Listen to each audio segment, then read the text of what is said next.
Canada is a country. Waves of people came to this country, were welcomed by the folks who have lived here for millennia, the First Nation.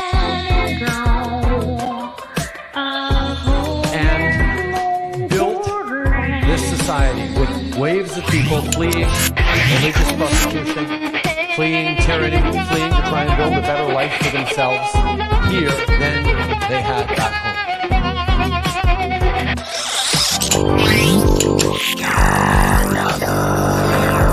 Whether it's folks fleeing from world wars or fleeing from civil wars,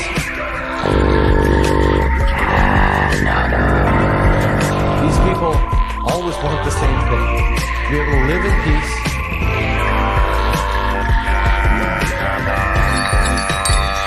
to raise their families, to create a better future for themselves and their communities. And that is what generation created this extraordinary diverse society we have. Now, Canada remains one of the only countries in the world where citizens are, by and large, positively kind.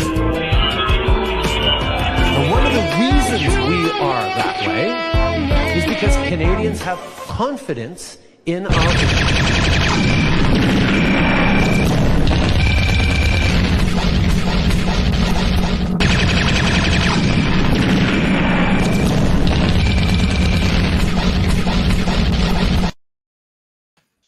Oh, Canada.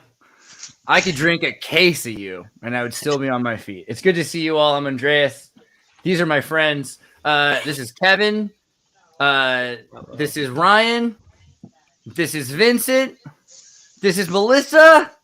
And it's Jordan. Jordan, ladies and gentlemen, from Divulgence Podcast. But also Ryan Stone from Buck Files, which is pretty exciting, amongst other things. I don't know. Just a way to look at it. And then Kevin, who is kind of like a mystic Canadian man. He travels from like physical place to place, and then he still kind of meets and greets humans, they call them. They're like they still exist, man. They're out there. It's crazy. Mythical cryptids. We'll talk about the humans on the show. You guys probably never heard of them. But there is some crazy stuff going on, and I kind of wanted to just like jump into a really quick one because, you know, it's always good to get like everyone's immediate reaction to the Mormon Church. What do you guys think about this? The Mormon Church in Canada moved $1 billion out of the country tax-free, and it's legal. I mean, so this is kind of like what the Church of Satan can do, but doesn't, right? Like they have a whole thing where they try not to do this, but all these churches are able to take huge amounts of money, and then they can put them into like Paraguay or whatever, and they can do it from whatever country they want. What do you think about this? Just like the churches are able to, they're international corporations that can move money. Right? I don't know, man. If you're trying to take Canadian funds out of the economy, like 6 months ago would have been the best time. Because what are we at now? What's our inflation rate at now? 3,700% or something. So is that what happened? A bag of milk costs $17.50. I'm pretty sure that's what happened. Was like at the exact right moment. It's almost as if the Mormon Church had insider information, or God had given them some sort of plan to do this. You know. Maybe it was revealed in the stars, but that they had gotten the money out right before the drop in value. And so there's no regulation or anything like that. Do you think this is a good idea that churches should have that? What do you think? I'm still hypnotized by that intro of yours, man. I feel like I've been programmed on something. But you know what? I'm starting to get a lot more respect for these churches and the way they conduct business. I do enjoy that they're taking it out tax-free, man. Good for them. I think more Canadians should be trying to do this, man. Find a country and send your money there, and, you know, put your money in a different bank account and different things. Right. I do, man. I'm starting to really see that. I never looked at it that way, but all these other like Bezos is doing it, man. And he's like, you know, pissing off of 800-foot yachts and stuff. So, no, man, if these churches can do it, you gotta go. Yeah, right, man. These churches, man, and especially in Canada, they took away the churches. I think they did it in the U.S. too. They didn't let the churches practice. They didn't give them the freedom of their religion. And they shut the churches down. So the fact that the Mormons are pulling out, man, people should be paying attention to this stuff. Hey, do you know what happened to that priest, the Polish priest, and I think it was Alberta that was getting just laid into by the government? Yeah, I think a judge finally kind of released him, man, and I think he's good. So what's the story for our American colleagues? What's this about? What happened here? With the this one I don't know what the hell. That was 2011. Yeah, oh, different. Okay. No, it would be Pastor Arthur. There's some dude the guy in the bottom right corner. Up on all the pastors. I am, man. I had my boots to the ground, man. I'd gone to the protests. I was seeing what was going on in the cities. I went to the trucker convoy. I've seen some shit, man. So they arrested a pastor? Oh man, yeah, they did, man, because he kept practicing his church. He pushed. There's a great video online of him pushing these police out of the church. Like he was just telling them where to go, and he said, "You know what? You guys don't belong here. You can't shut us down. Get out." Whoa. Yeah, it was really beautiful to see, man, because we usually see that stuff happening in the U.S. So it was nice to see a Canadian kind of go at it. There's that movie Romero where like that priest gets killed in the church. Yeah, that's right. The martyr. I remember that guy. Dude, I know it's like a super Catholic place to go with this. I just remember the cassette tape. I was like 6 years old. I'm like, I'm going to watch this cool Catholic movie. Probably safe. Priest gets shot up. Alone. My parents are not home from work. Terrifying thing. Yeah, martyrs though. It's always about being a martyr or Tom Sawyer. Those are the only two characters you should want to play. Well, for him, his thing is like he was from, I think he was originally from Poland. And I don't know if you guys know this, but in the 1940s, they had a bit of a kerfluffle when it came to like authoritarianism. And so he went off and like brought up like the Austrian painter and everything. Oh, it was a work of art. It really was. Kerfluffle's a legal term, so I hope that's the that is the proper term. Yeah. I don't want you to be accusing kerfluffle. I don't know in French though if it's feminine or masculine. Is it le kerfluffle or la kerfluffle? Vincent, it's just el kerfluffle. Not a word. Come on. Wait. What's the equivalent in French of a kerfluffle? Yeah. ST. I don't know, dude. No, but ST is literally just it's the thing that you eat the body of Christ. MSC is a wafer. Yeah. No, I was just joking. Like every time you ask me for anything, ST is their answer. Check out this gnarly Canadian art here. Look at this stuff with these Smurfs dancing around an atomic explosion, and then these Groucho Marx Twin Towers in the background there.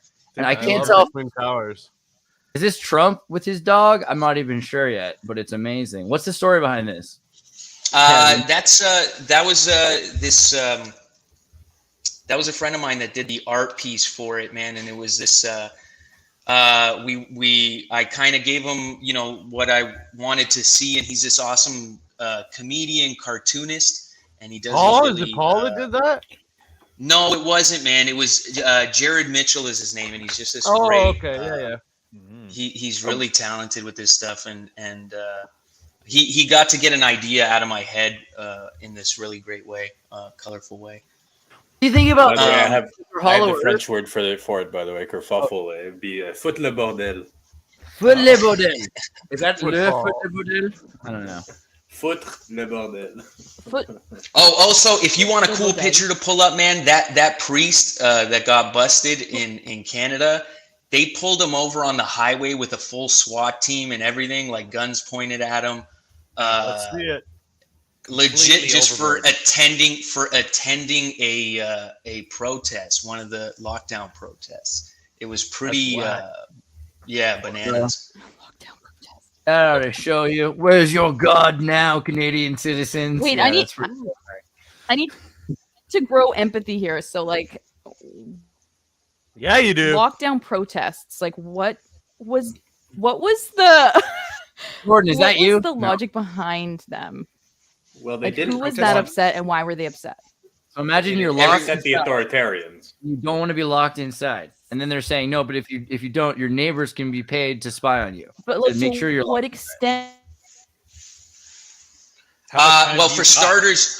For starters, as a live performer, as a live performer, they shut down all venues, so we had nowhere to perform. So you were just on the basic level. You were stuck at home a lot more. That didn't stop some people, we got to go out, we got to still live life regularly, but you did see it, man. You were seeing people turn on each other. The mask mandates were beyond ridiculous, and they did have a show your papers moment in Canada. Oh, yeah. Where you And weren't worse, allowed. They mocked you because they're like, oh, you just wanted to go out and eat, avocado toast they or said it was whatever. cool. But it wasn't Right, that. It was yeah. literally They would put in the newspapers that somebody had gone to tried to drive to a Dunkin' Donuts in another city or something like that. Oh And yeah, they're like, Timmy's. Oh, there's Nothing. all I remember sorts of this downtown nonsense Toronto. like I live downtown Toronto. It was just crickets. Everything was boarded up. Even if you wanted to just leave the house to go do something, there was nowhere to go. People would just wander the streets. Dog walking became the big thing. It was at the point they even locked down the dog parks. Yeah, Mm. dude. You couldn't even take your dogs to the park, and it's Mhm, that was just fun. it's basically solitary confinement. I right. think it felt so much Okay, close wait. to it felt so close to the images that people have of totalitarianism, authoritarianism, that of course they were compelled to fight against it, because when you're told by police that you have to stay, by your government that you have to stay indoors, and then if you don't, you're fined $3,000, $6,000 for going outside and living your life. Well, there's a problem, You guys familiar with Heshi Tischler in New York Am I City, just- for instance? sorry. Heshi was he's a rabbinical, I don't know if you quite call him a rabbi, but he's definitely a liturgical Jew and an Orthodox Jew who was in a community that had their parks locked up and their kids weren't allowed to go into the parks to play. And he's like, dude, I don't know if you guys know this about the Jews, but it's kind of similar to what happened to the Poles. So I don't know. But they don't really like it either. They don't like the whole idea of being locked up either. They went and they cut all the chains. He went and he cut the locks off the gates and said, let my children into the parks. And they arrested him. He's like, I will gladly be arrested. And I for get this. it too. That was the thing. They're like, no, it's a kinder, gentler prison. Dude, So Heshi's it wasn't based- people with jackboots They dragging you out arrested by him. your hair, Based throwing you in a gas chamber. yeah. People this doesn't count. We're He has politely gingivitis, fighting but he also knows where to go to the best delicatessens in the entire Lower East Side. And he visits old ladies in Maimonides Hospital just to give them cakes. I mean, so this is the kind of people they're arresting, is the point, right? But in 1919, radicals, right? Okay, Right, but right. he was breaking the law on purpose. Oh, But that's what protest is. sometimes laws are wrong, That's the whole point of Law protest. is You to can't. make it right now. The thing is that the government wants to regulate those He who lives protest by against risk. them. This person It doesn't lives make by sense. risk. That's God's their law is agenda in more life. They push powerful than buttons. Fauci's law. I don't know. But see, this is Risk- like a thing about sometimes- the Constitution. That's the issue we Sometimes have. you got to do it, though. You know how many have of to, him man. got away with But it? you notice how the Canadian Constitution. I remember when we So brought many it out got in the away with 80s. doing that and had the best pandemic. Wait. Yeah. Hold on. Ryan first. Oh then yeah, we'll for go the to 80s, they brought it out. They were saying this is superior to the American one. It's all enlightened. There's this one clause in there where it's not like natural rights. It's you have to weigh the constitutional right versus the right of the public good, which essentially means the government and you get equal say. And so now all of our rights and freedoms were essentially taken away. And yeah, it wasn't evil. It was what do they call it? A kinder, gentler authoritarianism. So then we found Fascism out with a that smile. one little scapegoat clause meant just whatever. When you don't want the Constitution, just throw it away. And so a lot of Canadians had to come to terms with either accepting that we've got a pretty rotten system that's ripe for exploitation, or we turn on our brothers and sisters because they're causing problems. And that's where you have this big rift. Right. Okay, now Except Melissa. for now they have uniforms. If you're wearing a mask today outside, people are my girl tells me, she's I'm not going to be friends with that person because you just know they'd be the ones that turned Anne Franken. Okay, so the flaws in humanitarian corporate fascism and humanitarian fascism. Now, Melissa, and I think it'll make sense. Tell us why you think the rights of the society should be acknowledged as well as the rights of the individual, I think, or whatever you're trying to say. So people are trying to get on record, I guess, offenses that were done against them in the name of something undone. So they're trying to bring it to court now, I guess. But I think I'm more on the end of everything moves on, and a lot of people got away with a lot of things, and it was a time for a lot of people. So I'm kind of why fight these things? And okay, and then hog up the airwaves and hog up breath. Okay. And so Kevin, why is it an So let's move obligation of forward. it? Why is it our obligation to hog up the airwaves fighting for this human right violation, abuse, etc.?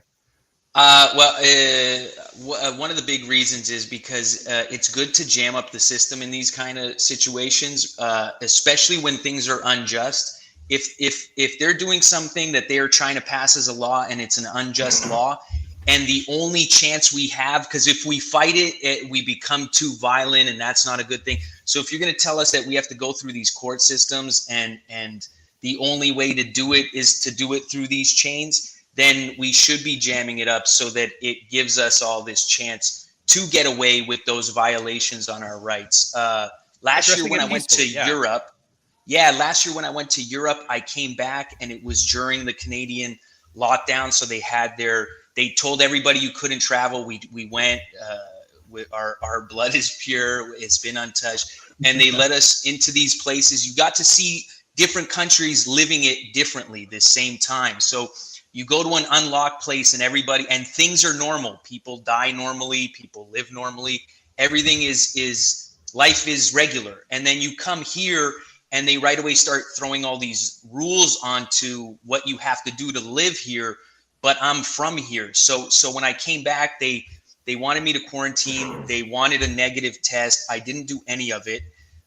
They sent me, they gave me these fines. They gave me $18,000 in fines over 3 tickets. Oh, the ArriveCan app fine. Yeah, I didn't do the ArriveCan. I didn't quarantine. Yeah, so I took 18,000, which I don't have, and I have no intention of paying. But I'm glad that I did it because I'm hoping that it just gets thrown out and nothing happens. But you can't push people like that, especially when they're native to the land. I'm from here. I was born here. You can't tell me I can't live here like a normal human. Right. There's human rights levels. And so the thing is, in California, and we were talking about this on Think Tank, there were characters who tried to make it illegal to walk down Pacific Avenue without stopping, because then they would selectively enforce this so that they could have certain people play music there, and other people, they could just take all of their stones out of their pocket if they're trying to sell some, wire wrapped art, or if they're a painter or something like that, just to kind of move vagrants. And it was unconstitutional. Everybody knew it, but they said, whatever, it's going to take you 8 to 10 years to get to the Supreme Court to fight it. And it did. It took 8 to 10 years, and they finally did prove it was unconstitutional. By that point, how many thousands of people had been told to move on and had put up with it, right? And so the only thing that really makes sense, aside from waiting 10 years for something to finally be okay, is that you need to fight it up front. You need to the entire community. General deterrent. Yeah. I mean, they have a whole process for this, and when the system has an event like this, they prolong the process to actually resolving it in any meaningful way, so that it acts as a deterrent. You don't want to fight the government because it'll take 10, 15 years to actually get anything done, and they have control over the courts and everything in that process. So real protests, they really fuck up that whole process by just making it at the forefront. It breaks the illusion, because that's what it really is. If you watch the news about the protests, it's not reality. It's the illusion they're trying to project about it. Right. And then here's what happens if we don't do anything, the terrorists will. I really think that Trudeau views himself as Superman. I think that in his mind, he is Superman, and everyone who opposes him opposes Superman. So he can justify everything that way. Truckers were literally evil in his mind because do you know who Short Fat Otaku is on YouTube? Not yet. He has this great video, The Trouble with Trudeau. He got some footage for him when he was running in 2015, where he talks about, I'm the savior of these. He was talking like Messiah, and his wife's like, dude, humble yourself down a bit, man. Keep in mind, when the Quebec girl is like, hey, you're acting a little crazy, it's time to That's a lot. That's a lot to take in. Does this work? This was also some of his costumes the last couple of years. Yeah, he didn't go. He didn't go as Black Superman this time. Huh? Yeah, he did. He's done. He's been caught with blackface a few times. Yeah, God, he's very creative with his costumes. I'll say that. He's chosen very creative costumes. He's the first makeup artist prime minister. This is our prime minister, man. You guys, I know your presidents have done some stuff, but this is our. Yeah, but But like, you know, when asked how many times that they've done blackface, usually it's like a certain However many number. pictures you find, that's how many times he did it. Right. He's like, you know, if I give you a number, Danny said this, if I give you a number and it's lower than that, then, you know, you're going to think I'm a liar, which is true. I will think you're a liar, but that's not necessarily because of the picture. The trick is to not lie. I was going to say, after 3, though, if you're going to, and that's the thing, it's not even that, like, who cares? It's just like dressing up, right? But they made it to be such like an evil thing that we're just holding them to their own rule set. Right. I can't count is at least 20. That's what that means. They actually went in, like, someone proposed it in Parliament that they make it illegal to do blackface, and the entire of Trudeau's cabinet booed the entire thing. No way. Really? No, they did. Like, we love the blackface. At the same time, they're trying to regulate other people's speech. They're trying to force you. They're trying to be like extremely anti-racist while just not actually acknowledging that this is just pure irony, really. Have you seen Spike Lee's Bamboozled? Right. No. That's a great flick, man. That's a great flick. Yeah. This is like the Wayne's in it.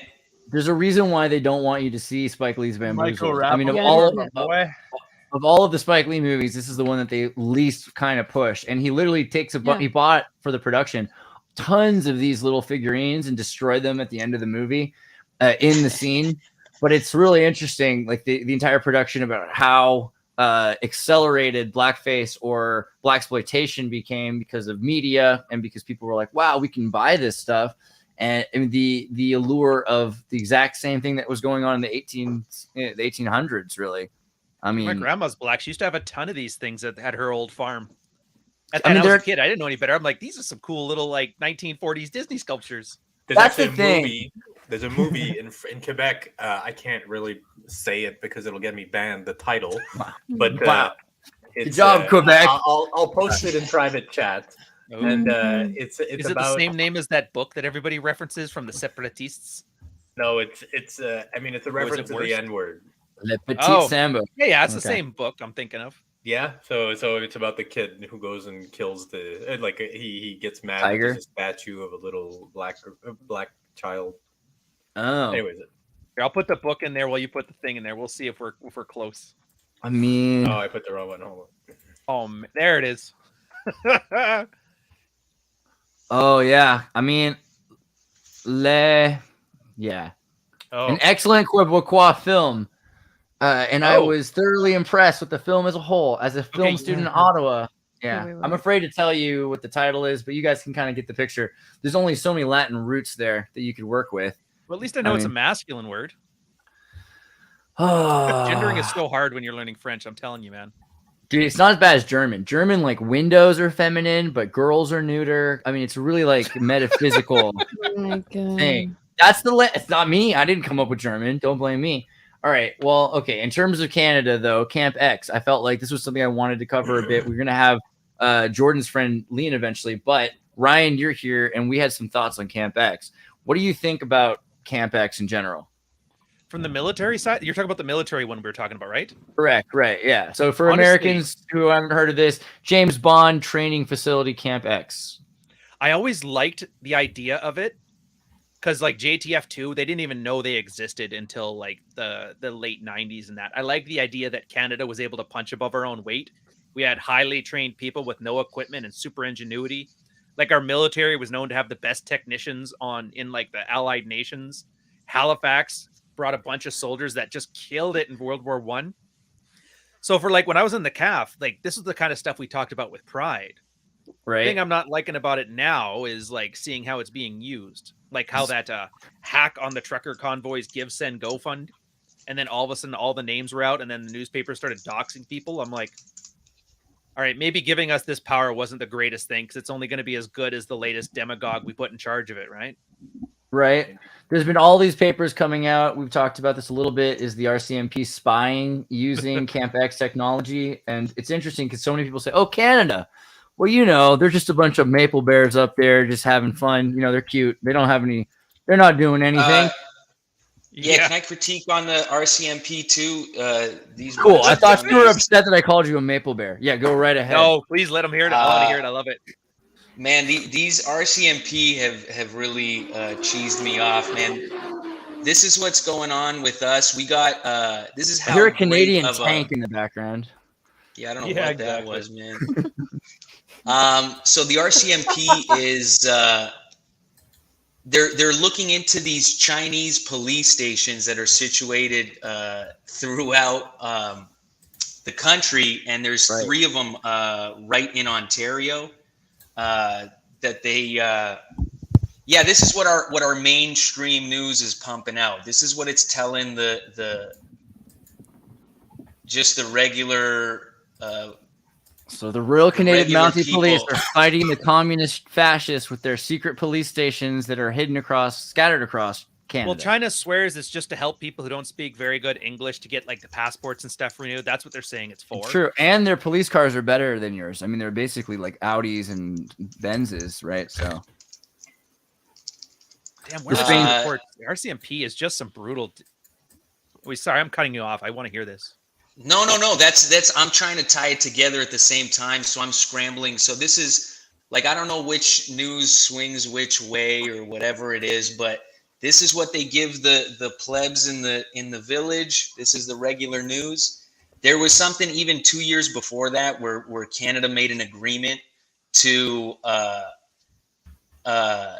let Chinese military troops train in Canada for military training purposes. They were allowing them to come and play on our turf.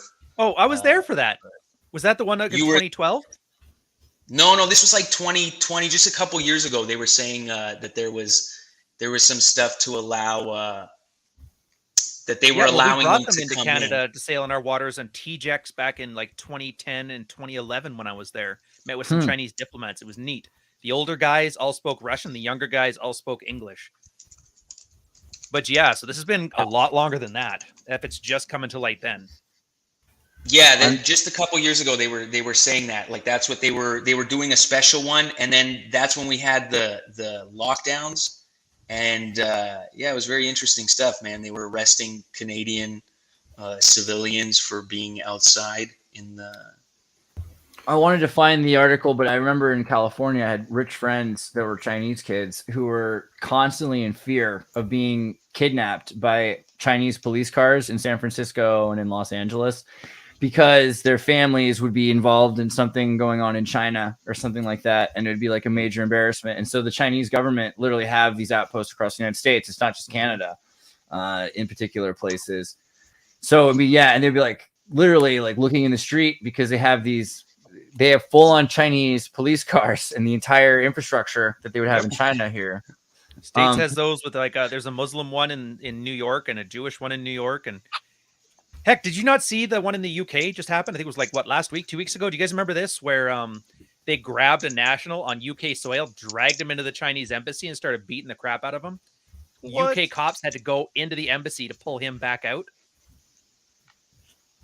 When No. was this, Brian? This would have been like 2 weeks ago, I think. Damn it, where the hell was it? I'll try and find Reports it. I've been of posting Chinese reports here's- about China's influence on Parliament right now. Here's reports of China operating undeclared police stations in the UK as well. So this is, I guess, I mean, it's kind of cool. Like you gotta admit, it's ballsy. Like they've got police stations all over the world. I mean, we have Cold War vibe is embassies. neat. Yeah, It's terrific. I mean, they know that we can't be trusted to have actual legal systems. Everybody had Terrifyingly cool. mafias, yakuzas. When you move into a new town, Freemasons. We've all been doing this. This is part of our culture. Here they are doing it, and now we're all like, "Hey, Yes. it's Yes. black kids with the Second Amendment." That's what I see here. I see people that are prejudiced. Am I wrong? What do we got? Yes. Jordan. Thank you. No, I think I'm wrong though because That's they all hurt I me. see, though. Yeah, I don't that's know. all I see too. I think maybe we're West Coast kids. Like, do you think that's what it is? I don't know. It is different. Yeah, the West Coast does Yeah. have a very wild quality to it. Any town you go to is run by whichever family's been there for the most centuries. It's always been that way. You got the Stagneros, Locatellis. You've got people that have families in other sides of the equator. You got Very Pacific. It's very Pacific shared. Yeah. yeah. So We're I don't not know. an Maybe Atlantic coast. Yeah. yeah, the Atlantic does feel like it's like it feels weirder to you guys because it's like you're being invaded. You know, like there's this order there, and all of a sudden it's being taken away. No, you know what I mean? It's what it feels like. It feels like the British order. And MP is interesting because you've heard that MP is supposed it's to like be Atlantic trade. You know, the Mountie Police. P is the 16th letter. There's a connection to MI6 with the Mounted Police. The idea that the Canadian Royal Mounted Police are kind of like an offshore branch, and what they do is like constantly they spy. That's the thing that they do. They spy on people. They've been doing it for a long time. I mean, you should live your life as if you're being spied on. Come on. Surveil. They surveil. That's a better. You're right. Because I always type spy. That was dumb. Surveil. Yeah, I've been posting a bunch of links with that go. with CSIS pointing this out. That's our NSA showing how like these same diplomats are essentially sneaking into Canadian Parliament and unduly influencing it. They've known about this, sent reports to Parliament in 2012. It got swept under the rug. With an eye. Oh yeah. Sorry. To do it. Yeah. CSIS. Yeah. That's cool that it's cis. Yeah, there's CSIS and CSA. Those are the big two. One is information tech. The other one is like hardware. I noticed that the CSIS was doing something where they were trying to make it more open for autistic people to work there. Did you see that? I'm not. That makes sense, man. That makes sense. With coding, you would want a bunch of Rain Man working in the coding department. For sure. Like that 4chan op where they were finding ISIS camps and phoning it in.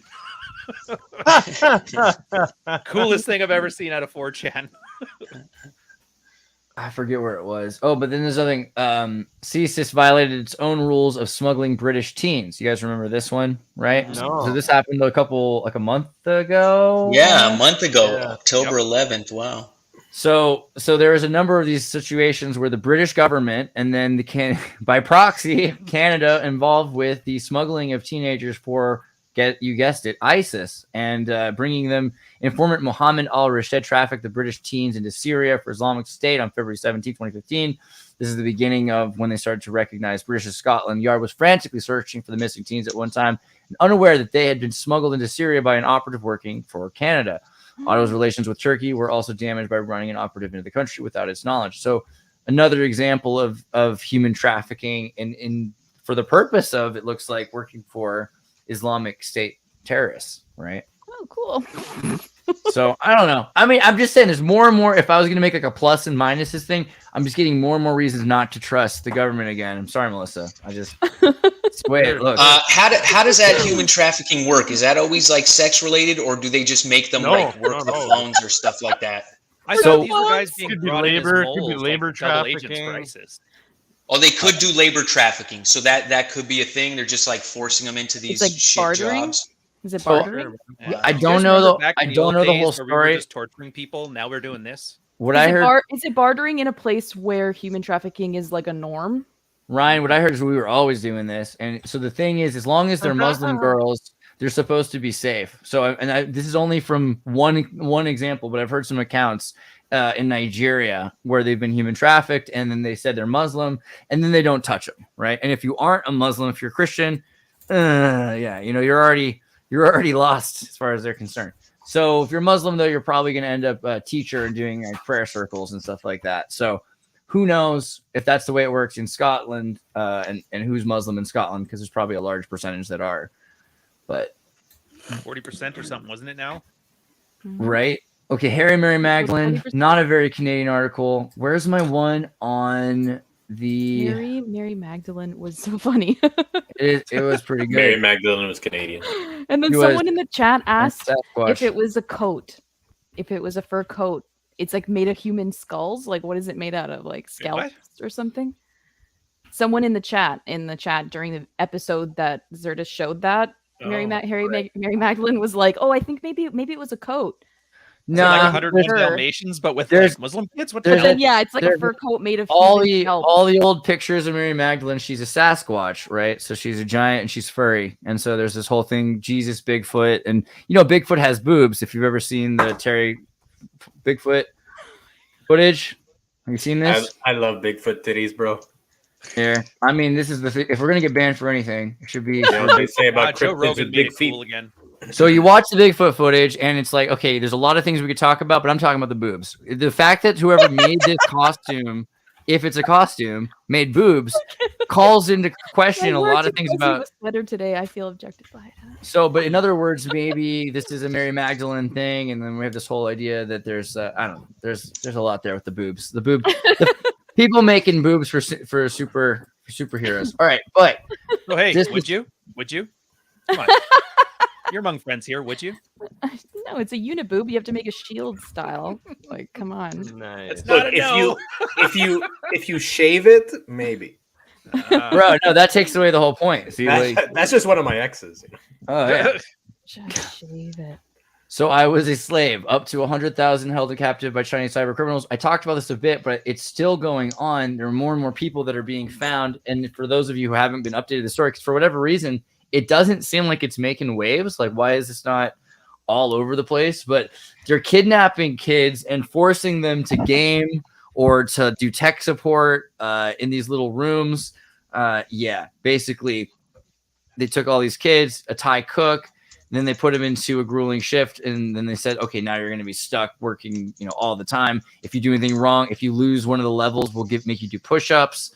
And so there's this new recruiting of cyber slaves by the Chinese government going on. And yeah, so far 100,000 have been rescued, probably, I think, or maybe no, up to 100,000 held still, I think is the article. But there's supposedly all over the country, and then even in other countries in Vietnam and around the world, these compounds where they're enslaving people to work in tech.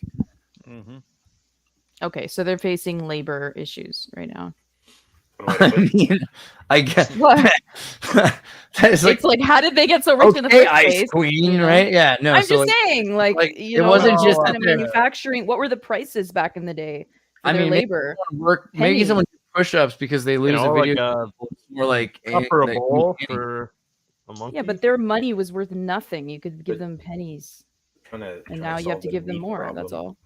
Yeah, good job, military. But yeah, so they weren't giving them pennies is the thing. They're just literally kidnapping them, and then they Well, were. now they're doing that because they have to, they think that they're creating good workers, but it's like They no one's took going to his- work for 35 cents. They took his passport, put him to work bilking gamblers on a sham sports betting app. So he's working in one of those. gamblers. Yeah, so he's working in a virtual casino, rigged casino, where he's a slave, right? It's like why they have Runner casinos with in Justin China, right? Timberlake. That's how What? they get Chinese money out of the country. Like all that real estate they were buying up on the west coast of America and Canada and helping drive up our real estate prices. You're not technically allowed to take money out of the country. And so they use the casinos in China. I think the big one was Shanghai and another one. I can't remember. But that's how they're laundering Chinese money out. And because in China, one of the few things they consider a good investment vehicle is real estate. Wow, that is. Yeah, and if you go to Vancouver, man, that place is an emerald city. It's just empty condos everywhere. They have to Homeless shut down people. schools because there's not enough population, but the prices are just, Yeah, what is it, like 10 And- times the average salary is a price there? Average? yeah, it's absolutely ridiculous. And none of the condos are used. They're all bought and paid for, and they sit empty. And the homeless population just keeps growing. It's a very it doesn't seem like a real place. It's wild. It's like the counter. Like LA. Yeah, exactly. Its original vision was a utopia, so now it's like this neo utopia or something. It's the Scrooge McDuck vault of Chinese money. Yeah. Yeah. Oh man, Bernie's here, but I'm limited to 6 people. I don't think I can get Bernie. Bernie, hold on. I'm gonna do a quick. Like Vincent, don't take this personally. You're coming right back. Don't worry. Just say hi, Bernie. Just say hi. Hey, Bernie. Hey, Oh, he's muted. Ashikinomi Okagi. You're muted. What's up? Hey, can you hear me Hey, now? Bernie. eh? Yeah. What's up, bro? What's up you doing, bud? Do you have any? Oh, he's gone. Oh, back. What? Oh, hey. Do you have any stories about Canada you want to drop? Because I can only do 6, so I think you're gonna have to join next Well, time. I've this- got many, put but this it's all screen good. share We'll away. save them for next time, eh? I'm enjoying the conversation, just chilling in the back room, eh? So Guys, make sure that you go to Bernie's Crypto Alchemist and subscribe to the man. Bernie. He's doing his due diligence by being here. I mean, it's this is how small the rooms are in Canada. He's putting in He's that so good, work, bud. man. exactly. CSIS doesn't want me on today. It's okay. I knew you were a Fed, you glowy son of a bitch. Every time. All right, but so this is actually serious. This makes a lot of sense. So when you think about laundering in South America, I saw a lot of casinos doing this. Movie theaters, movies, millions, hundreds of millions of dollars being laundered. The movie industry is huge in Canada. What do you think's going on? And what are they? So they're just trying to buy huge chunks of land, like take over Ottawa. Well, they're like trying to get money out of the country because they don't trust it. Do you not know how bad it is there? Sorry, mansplain how bad China is, though. That's fair. Tofu drakes. They actually build these super cheap condos. They're scamming people out of money. The banks just had like a lockdown where they were saying your deposits are now an investment vehicle and you're not allowed to take it out. They had a whole bunch of huge riots in China and the police just cracked down on it. No information's getting out of it. There's just like a couple people that like podcast out of there. So it's kind of crazy to see. And they're showing footage. And yeah, so all the richer people, because the Alibaba guy, Jack Ma, he just went and got disappeared for like a couple months there and then came back saying all the stuff I said about the Chinese government, you know, blinking the Morse code. Yeah, they're fine. So everybody is terrified that they can't get their money out of there and the government can take it at any time. So anybody who can is getting money out of there as fast as they can and investing it into anything that they can that's outside of it. And it just so happens Canadian and American real estate is just getting screwed. Like we're all suffering for it. Yeah, California, that explains a lot. Yeah. Part of it is also just real life monopoly. They're playing the monopoly game, just trying to, you know, collect every card on the board. So I get that too. Just especially when you look at like when house prices are dirt cheap in some areas, like I guess Vancouver once upon a time. And then they just scooped it all up. My God. I mean, so in terms of where Canada is going because of this, what are we looking at right now? Why are we looking at Chinese checkers? It's a go. Chinese don't play. Chinese don't play chess. Well, they can play chess, but Chinese play Go. Go is the Chinese game, and the idea of Go is different than chess. It is to surround and swarm, and eventually you lose the opportunity. The opponent has less mobility, and you have more mobility because you're everywhere, right? Dude, that explains so much. That explains so much right there. Wow. Canadians have never looked at it this though. Like it's so hard. Baby boomer Canadians are all their retirement is their real estate. And so the more these prices get raised, the more happy they are because now I get to retire with more and more wealth. And so the biggest voting demographic in Canada refuses to look into this because they have a financial interest in this being raised as much as possible. They've essentially good thing they were killing gutted the country for every generation after them. That's why everybody is screwed. Gen X are screwed. Millennials are screwed. Zoomers don't even try. You guys gave up. But I don't know. Do you believe in the power of voting in Canada? Do you think that fucking matters? I do. The problem is voting essentially means you have to get everybody on the same page, and it's hard to get 39 million people to agree on something, especially when we're bringing in 500,000 new people a year. Like I seen that. That's definitely I guess it's easy to buy votes. Know about the Century Initiative. What's the Century Initiative? They even got a website. Dominic Blanc, Chinese ambassador from Canada, a Nigerian or Ugandan-born British national. He was the director or VP of McKinsey & Co. Back Look when at they that were terrifying satanic bribing African warlords. That terrifying leaf, dude. Like they took the leaf to such a this is like it is the Wicker Man of leafs. It is the Nazi of leaves. They want to triple Canada's population. What is it? Banners or Dinger? It looks like the Dinger, which is the Sumerian symbol for the lowercase deity, right? And so when you see all of these fights over like large immigration numbers, it's essentially brought forth by this NGO. Everybody's mad at the WEF, and rightly so. But these guys are the ones working in the background, right? And it's not even a conspiracy at that. Like they got a policy document, and then you can look up the people that are running it, and then you go look at look, where's the about our goal? Oh, you want to be about? I was gonna say really quickly, our work. We'll go there. Our goals: 100 million people in Canada by 2100. So there's that. How are they planning 2100 already? That's so. Think about what a crock of shit. And the only justification they give is because it'd be great for GDP. That's it. Yeah, it'll bring down the cost. It'll bring down the cost of the Canadian worker because you'll have others that you can employ. Toronto has had the governments buy hotels and fill them up with immigrants, give them a 2-year stipend, And then what happens is after that, they stop funding them, and they're finding like a bunch of like Muslim immigrants that came here wearing outlet mall clothes, begging on the streets because they didn't know that Canada actually, like, you still needed a job. Well, Our the classic population was Canadian route 33 is this. million No, not a so long classic ago. Canadian retirement route is this: cash your money and you leave, and that's just what it is. Like, you cash Cash it. money, Hopefully, get no one paid, catches get on and out. murders you. Yeah. Hopefully, no one finds out you withdrew all of your fortune and then come to your house and murder you, because that happens. Oh.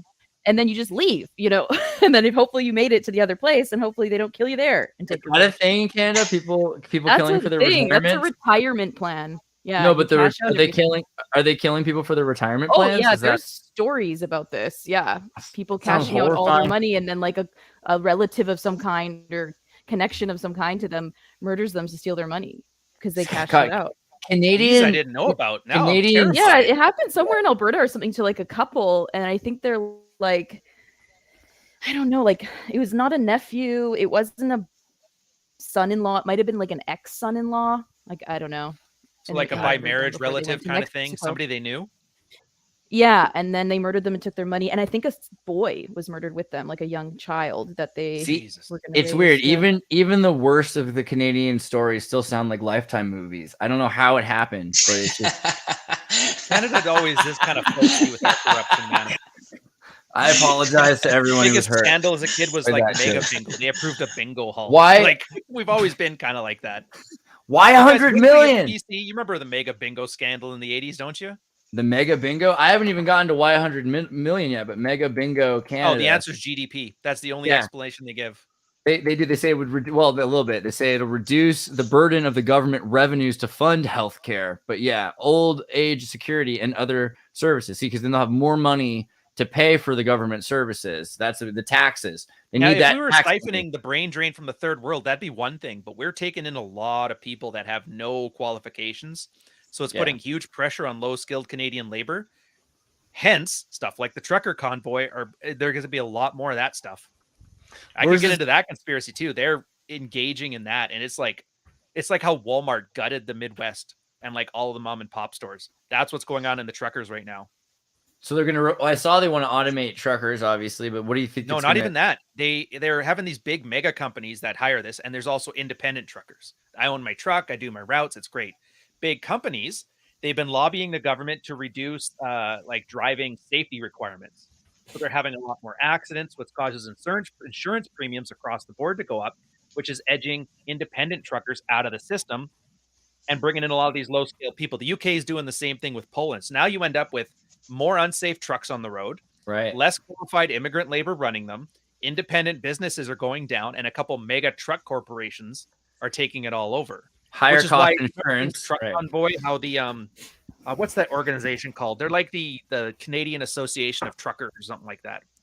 They're essentially the lobbying group for all the big truck companies. And they were saying, yeah, truckers love this, they love that. They were literally speaking for the Walmart of the trucking industry. Yeah, these guys. So this is like Walmart talking about why your mom and pop shop is all for cheap Chinese goods.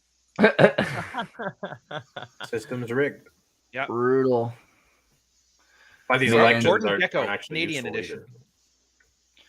Yeah, I mean, it's like it sucks because these are the. Sorry, Kev, it's- I know you're probably more into this than me, but like I actually left my normal content. That's how much I loved seeing the trucker convoy do its thing. Started making documentaries. I've been watching the hearings. Oh, it's like Yeah, I mean, I haven't been keeping up with the trial stuff. I just catch the snippets of like, the positive Highlights? news that's coming from it. Yeah, the highlights. But I was there, man. I was there the first week of the protest. When I was there when the old lady got trampled by the horse and they had a bunch of weird police.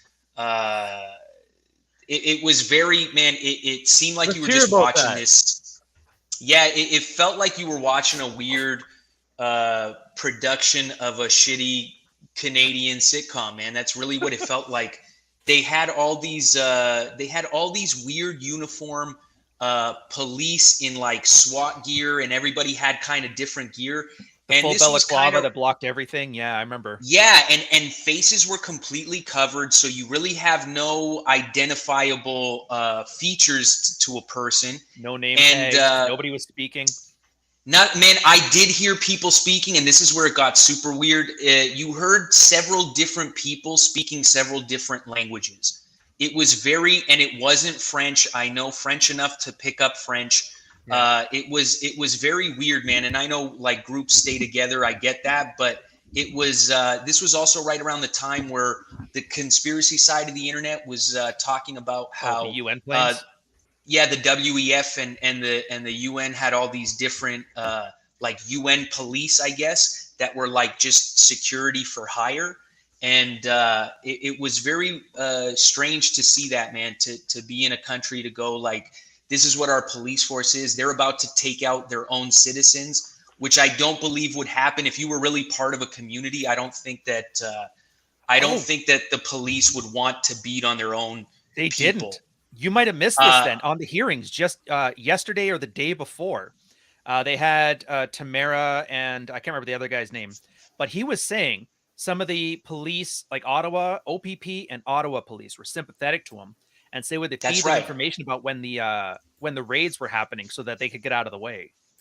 That's so right. Like, even Canadian cops were a lot of Canadian cops were against this. That's right. So any cop that you came across, everyone was very Canadian, man. Everyone was very friendly. Everyone was very civil. You saw a beautiful mix of the country. You saw you saw a melting pot of people, man. And there was nothing but love. You saw everybody hugging everybody. Bourbon's hugging Quebecers. That was something I never thought I would see. Man, I know it was really something else, man. It was everyone coming together in this very beautiful image. And then when you saw that, the police were all civil, everything was good. But then when they opened up that emergency act and they started pushing all that stuff, something very different happened. There were snipers on every building. There was it was a very strange environment to be in. It was, it was really something to see, man. And it was funny to see how the news kept spinning it when you were there firsthand. It was very, they were saying that they were like Nazis and white supremacists. So if you say that, then you can justify any government action. So as long as that's right. And what it was, everybody caught it, man. Everybody was on top of things, and everybody had cell phones, and you could see, man, they were blocking cell phone signals and stuff because what was happening was they were that whole Nazi thing that was literally away from the protest. And it was some small group with a camera. And then they even identified one of the cameramen as being one of the government cameramen. Like he was a photographer for Trudeau. Isn't it? Something like that, man. I don't remember the name, but that was like the Confederate guy. The Nazi ones, they were on the other side. Oh, that's right. Confederate ones. Yeah. And then there was a bunch of TikToks. I actually had this for my documentary. The crowd, every time they saw him, they basically told him to piss off. Yeah, everybody knew, man. You could spot the feds in the crowd in a heartbeat. They would act weird. They would try to start something, and people would push them away. They would record them, and they all had masks on, and they'd all walk away. It was like it was a child's play game that they were doing. It was very. They forgot. People strange. Remembered because they did that. It was a G7, the G7, G20. Yeah. Bunch of black boot guys. They forgot they had the same boots as the rest of the officers that were down there, so they forgot to update their gear. People were pretty savvy too. Yeah, man. It's really it's foolishness, man. They were really playing with fucking with things. Well, I mean, Vincent, you pointed this out. Is that basically at this point, and they're making the problem go away. They're saying, okay, well now truckers aren't going to have to. They made enough of a stink. We're going to leave it be. Is that what's going on or what? I mean, the truckers. The thing is that they claimed that it had nothing to do with the protest, but immediately after they came in and tried to sweep everything away, and once they did the Emergencies Act, suddenly they were like, "Yeah, okay, we're going to let go of all the things that we were going to put in, all the things that the truckers wanted, they gave to them, and then they said it wasn't because of the truckers." And it's like, they did it to try to make. I think giving me my dues, thanks enough. You know what I mean? If you don't say it's because if you're handing a check to a guy, you don't have to say it's for the work he did. I don't care. As long as the truckers got what they wanted. But it is important to know that is what because Paul Revere was getting because he got that leadership win by 80% of the vote, and that right after then is when Trudeau got scared and kind of started to give up all this stuff. Do you think that's true? But it's part of it, right? This is all part of the political game. But I think it's really to clean their image. So they were like, there's no way, like clearly they saw that the people were on the side of the truckers. And so where do you go from there? Well, you paint the truckers as bad guys and you try to make yourself the kings again, you know? And so Right.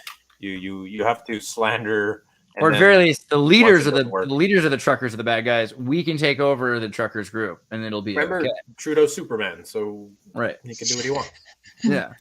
I mean, but you guys saw this also. I'm talking RCMP about charged wife. Spider-Man. You like Slater? Nice. He dresses like symbiote Spider-Man, right? Like Black Royal Widow. Canadian Mounted Police charged wife of NS mass killer to divert attention from shoddy investigation. The statement of claims alleged that the charge against Banfield was intended to create the appearance of the RCMP doing something after an inquiry was created. So obviously, it This was isn't even the pretty most clear. recent edition of this, man. They did another one of these in Saskatchewan. Really? Yeah. This was just Knife November murderer walking 3rd. around, Like, they just sat on their hands. God, it just never stops. So what is going on? Like, so innocently arrested, trumped up charges, just and they said, don't worry, we just need to put something through so that it looks like we're doing something. How You is don't know this about the chill? Nova Scotia mass murderer? Tell us the story of the Nova Scotia mass murderer. Oh, I hope one of you guys are more knowledgeable because I'm going to fudge up the details. But yeah, so he was now the theory is you can't prove it. He somehow managed to get like a fully properly painted RCMP vehicle and was driving around. And supposedly there was something with some like dead drop or cash payment from the RCMP to him, like he was an informant. I don't know how Ooh. true that is, but he shot I think 20 people, and the cops didn't say anything for like the first 12 hours. Gotcha. And extended this thing to an insane length of time. And it was eventually some guy with was it a cop or one of the guys with a hunting rifle that finally managed to get him? I think it was a guy. Yeah, I think it might have been a hunting guy. rifle. Yeah. Yeah. Basically, some Canadians like, all right, fuck this, bud, I got it. All right, Wow. bud. Hold my Pops. But then a lot of people Pops. started asking questions. Yeah, see, like he Hold my had an pops. RCMP vehicle. The Dang. rumor was he was working as an informant for the RCMP about stuff, probably about gun smuggling. Do you guys Yeah. really have rainbows on the side of your RCMP car, like Rainbow Bright? It's more like the reading rainbow. Yeah, we had Toronto had a full Pride police car, like that was full rainbow. Well, I mean, the Germans used to use the rainbow too. Just remember. I mean, especially the way it's angled right there. Yeah, but they were on meth. Wait, wasn't someone saying They the were on rainbow- Pervitin and all sorts of stuff. Yeah. Wasn't Which someone ones? saying this on Think Tank that the rainbow is like a symbol for something? Oh no, I was listening to Ari Shafir's new special Jew, I think it's called, Mm. where he Uh-oh. talks about Judaism. Yeah, Oh, it's really good call. good. It's very I funny. I And haven't he seen it mentions yet. the story that the symbol after the flood that Yeah. God can I uses tell my to ways make since I have- amends. I don't want it to be spoiled in my mind. So God's, let me know. Oh, God's promise that he would Just- never do floods again. Yes or no. Yes. This is the point of the rainbow. So after God gets so annoyed that people are super prideful, he floods them and tries to kill everybody except for like one family with his polyamorous, sons. And then he says, "Look at here. I'm gonna not kill your family, but next time, I'm gonna destroy everything, not with water, but with fire. If you do it again." Ooh, fire. And that's my promise. I will burn you to the ground. I missed And that this part. rainbow is the proof of it. So in other words, if you're prideful, then we'll burn you. And so that's the symbol of the rainbow. I think that's really an interesting That's way fascinating. to turn Does it that make around. Trump the Antichrist and the BLM protest the rapture? Or I mean, Well, what's fire? Is that rapture? According to some Christians, yeah, no, fair, fair. Oh, Some, is some fire Christians rapture? think Trump Is is that the the same thing? Antichrist. Some thinks he's Christ. I Both. always love that every 4 years America gets a new Antichrist. That's awesome. Yeah, I mean, there's you been a seen lot that- of Antichrists. So. seeing this picture, I don't know. I think everything we're told is obviously off from the truth in some way. I mean, this I don't exists. know why, but that kind of I find No that funny. cue. No cue. You know, He's I was cool. having a conversation with my brother about this. We were talking about the monarchy, and I told him that at some point, like he's talking about the importance of the monarchy as a symbol, and I'm saying that sometimes the symbol, depending on how far the reality is from the symbol, eventually you're going to get people who become aware of the veil, and then they try to tear it all down. And so, whenever you have a politician making an empty gesture, this is truly something that is meant to be like a gesture that is for us. It's part of the way that they control our minds. And so, you know, Trump LGBT for Trump, or a cop car with a rainbow on it. Like it's like neon fascism, you know, like you just have You're like like a talking bright and kayfabe, colorful. like pro wrestling, only evil as shit. Trump was a professional wrestler. He was in WWE over and over, you know, like About that. he's used to playing the heel. That's his whole thing. So what should it look like? All I'm asking. Like, what should the government Fascism, look or- like to you as like a citizen? Right there. That's what it looks like. Right there. Well, what kind of pro wrestling? What? That's what He it was is. on WWE. Well, it's just that his a lot. theater presented as if it was real. I love and we're that, supposed to man. suspend disbelief. I But love that. You know, I think we just Like, we who need was more your favorite authenticity. wrestler? Just tell me. Each one of Oh, you have to go Hogan. through and tell me your Hogan favorite and Bret wrestler. Hart, top When two. I was young, Okay, it was who's saying Farouk. that? I don't know Hogan, Bret why. Hart. I like Farouk. Farouk. Okay, who's next? That was weird. Who's next? One of you guys When better am I pick Ric Flair then. Did anyone else watch wrestling? Oh, for me, it was the Hardy Boys, actually, when I was a teen. Like, Really? 11, 12. Hardy Boys, man. Okay, my favorite Watch, was you're Eddie gonna Guerrero. say some random stuff, aren't you? Like Superfly, Jim Yeah. Snooker. Or something, Okay, aren't so you? my favorite was Eddie Guerrero. That was my favorite. Oh, I'm surprised it's not Nice. Yeah. It's not Chris The Bad Benoit. no? Boys. Look at Hey, you go. Chris Benoit, anyone? Chris Benoit? No. Yeah, I it was like on I the didn't like list that. of favorites. I It's like a favorite. face. Nobody said Sting. Like that wasn't even a thing. No, You like when Hometown. I watched Hey, WCW. look, there's too many wrestlers there. Oh, Like, have you guys ever? Yeah, been to Montreal? I never got into it much, man. The only one I liked was Roddy Piper because he was in They Live. Ooh. Roddy yeah, Roddy Piper. Piper, my boy. Dude, if you guys ever head down to like Yeah, Notre these guys Dame don't- in Montreal, there is a giant brick building that's got Dino Bravo and Jimmy Hart painted on the side of it. It's fucking awesome. The most brutal night of wrestling was probably the night that Randy Savage proposed to Miss Elizabeth. I mean, it was crazy. I like Randy Savage. Yeah. Oh. Yeah. Oh, basically, Yeah. this will change your life if you haven't seen it. It's Haven't like seen it. so Bret Hart they're all fight. announcing it the whole time. Like Randy's getting into the ring, and Miss Elizabeth's right there, and he's like, Miss Elizabeth, Miss Elizabeth. And they're like, he's standing there, he's holding up the ring, and then all of a sudden, like everyone's like booing or they're shocked. And all of a sudden, he gets on his knees, like he's getting on his knees. He's going for it. Elizabeth, Watch will this. you marry me? I will. And it was just the most violent, like Midwestern, like marriage with adultery and everything up until he died in a golf cart on cocaine of a stroke. No, I thought he was on the highway on his Jeep. Golf cart, Woohoo. Florida. Yeah. Both. But dude, the album. Have you ever listened to the album, dude? He's got like It's not. His music? Oh, God, no. "Be a Man" by Macho Man Randy Savage. Okay, very, is it better or 2003. worse than the Joe Pesci rap album? It's, Oh. it's a little bit better because he has a bunch Okay. of cool people that helped him work on it. And the best song is the "I Missed You, Brother" song. Miss you, brother. Miss you, brother. Miss you, brother. Yeah. How you been? Okay, wait. My Okay, perfect so friend. That was the one. Was Hulk Hogan? I'm I know back. Hulk Hogan was in WCW. Mhm. Did he leave And WWF, go to He was in WCW, WWF before, then he went to WCW. and then he went back to WWF? Right, So yeah. is the brother that he misses? Is it Hulk Hogan? Well, Like, 'cause apparently they were friends didn't like after. each other. Apparently No. they were really Oh, they were friends after. They were No, like dude, on a he- team. She cheated. They cheated. The wife. It's just you gotta listen to the album. Oh my god. Yeah, but you What? know, again, that's the thing. I got a about question, wrestling. was- so publicly and so impossible bad to know that what's when he had real. to introduce him into the Hall of Fame, and he introduced Macho Man, the other wrestlers like, dude, what are you doing? He fucking hated Hogan with a Oh. passion. Well, they worked on the same team, NWO or something like that, right? A little New bit World for a Order? little bit. They worked Yeah, on part of the literally a top. team called New Part of the World top. Order. The Like, Rod, what do you guys? yeah. They were That was not the- subtle with the NWO at all. No. Like, That was part of the really- plan, and that's why Hulk Hogan played like an angry white guy who had like a impotency problem and a daughter who liked black. Wait, what was the one that was NWO, but it was like in red? They were like Yeah, the Generation NWO X. or Wolfpack. something? It's important to remember that Bro. wrestling is Shakespeare. It is NWO today's Red. Well, Oh, I shit. remember when he hit Sounds really well. Superfly Jimmy Snuka over the head with a coconut because he was Hawaiian, and then he dressed in blackface the other day.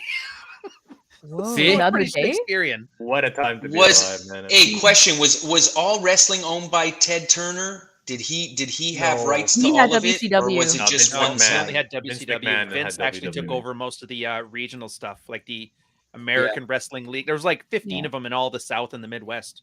I only But did watched he own WCW. all the television rights to it? How did that No. work? No, there No, was Ted Turner network. just threw a bunch of money. He tried to, like, you know how Xbox came in to take over PlayStation, spend $1 billion. Turner Yeah. was like the Xbox trying to come in on PlayStation's gig. Right. It Vince had played on made up- different networks. Played on Vince, different networks. Vince had figured out a syndicate because he could get more than 100 episodes, which was the only rule on television. And so he was producing on the East Coast, and then he had in Connecticut Palace Theater do all of the mixing of the cassettes, and then they would send them by 8-tape, Super 8s, to all of the studios on the East Coast, which would then have sister stations bounce across the West Coast. And so he had built that in the 80s, basically. And then they were like, wait, there really is money in this. We should take it over. And that's when Ted Turner got into wrestling. There's so much steroids there, though.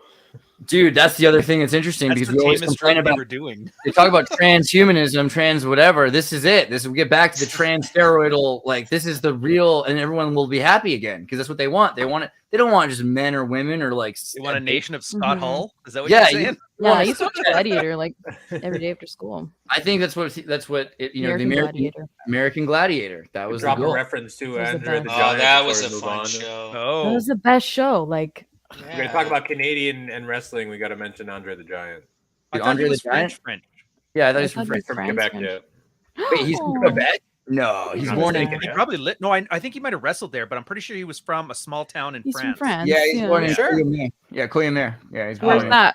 Where's I thought he Couliman? was Quebec. in the West, and he died in Paris. Yeah. But yeah, the Which Hart is even family's from worse. Calgary. Dino Bravo was Sorry, from Quebec. Quebec is close enough to France. Well, is you West Coast French? Yes, Normandy and stuff like that. Mm. Like move this back around the line. So we got this. The RCMP is messing with people. Tamara Litch told the very controversial Pat King not to go to Ottawa protest. What's Pat King? Tell us what Pat King is. Who's Pat King? Oh, he was a dude that was just I guess caught a wave online and was a guy that was just trying to throw Clout a wrench chaser. in the machine. And I guess, man, they always cover up dirt on all these guys. I mean, even if he was a clout chaser, he said some choice words at an important time. So I don't know if he was doing it for clout. He did a pretty good job, and he didn't Do you have to think he shave his was- ass for it. Do you think he was like legit, like he believed in what he's saying, or was he paid by the RCMP or the? Dude, he just I had a thing don't today. know. He called They- himself an alpha male. Okay, he also all I know is he got pinned as like being a super racist, and I know typically when they try to latch onto that, it's usually, especially after you say something powerful and they go, "Oh, this guy's a racist." That tends to make me just think that maybe he does have Something true going on. Yeah, they're trying to. yes, saying he is trying to something- say something truthful, and they're just trying to shut him up quick. Yeah. The Richard Spencer haircut does not help, though. I hear. Saying something is racist. I never heard of is him. Just it's the modern way of just it's basically heretic. You just say Yeah. that suddenly you're a witch and they can burn you and they don't have to justify it further. They I tried have to no- call him transphobic today too, like because he called him Justine Trudeau as like a joke, right? And everybody's like, "So what is that? You got a problem with a certain demographic?" And they tried to bait him into saying he didn't like trans people, and that's when he called himself, "Oh, it's just some Albertan alpha male thing. Don't worry about it." And I was like, "You idiot! Ooh. Uh-huh. Why did you say that?" Yeah, I was Yeah. always gonna be. I would have rather Look, he's you a were trucker. racist. We're not. He doesn't. He's not necessarily the smartest guy just because he has something like a good cause. I'm not a wordsmith. Right. He's as foolish as he is wise. Yeah. That's a good way to put it. Yeah. This is the thing. We got these guys that want to be heroes. They're not educated to be heroes. No, but yeah, that's the thing. So what do we do? Because like so many people that are rising up, like the only people that can do it, they're people that haven't gotten to a part of society where they're locked in. If you got a good job, you shouldn't probably be, and you got a family you have to take care of, probably shouldn't be doing the things that some of these protesters are doing. And yet they know they have no other option. There's no better job. And they're, so this is the thing. It's the lowest level of our society, and yet it's the most important because we couldn't have a society without truckers. They're connecting us. We wouldn't literally have Amazon, all that stuff that you guys like. It's the truckers. It's really the truckers that are making it possible. That's what I was So, thinking. Like, are they the groceries highest now. industry? Are they the highest industry? Are they making Canada the most money, or are they one of the highest paid? Like Without them, would there be any industry? Yeah, Without they're just more. They're the most important. I don't even know if it's the highest. They're just the most. Yeah, I'd say them, farmers. I don't know if I Yeah. want to put like natural, like miners and loggers. Essentially, all the blue collar. I mean, stuff. yeah, probably. Yeah, man, very much so, especially Okay. because our country is so big and so tiny. Like, it always blows my mind. You go, the entire population of Canada, you guys have that. You guys have more of that in the state of California. Mhm. You know, like and somehow we're spread out across the whole thing, and it's yeah, the trucker is a very important job, man. We have one road that goes across the whole country. Hey, Our only It's road. pretty. Yeah, I get how we're it's the butt got of the joke monuments now on to both America. sides. That's how important it is. Yeah. Yeah, it's funny, man. Terrence and Phillip makes more sense now. I get it. I get it. Oh, did we Oh, lose yeah. Melissa, or did she time out, or is she gone? Did we scare her with the monuments? The She's Wi-Fi. getting some issues here and there. She has some Ah. dangerously low Wi-Fi sometimes.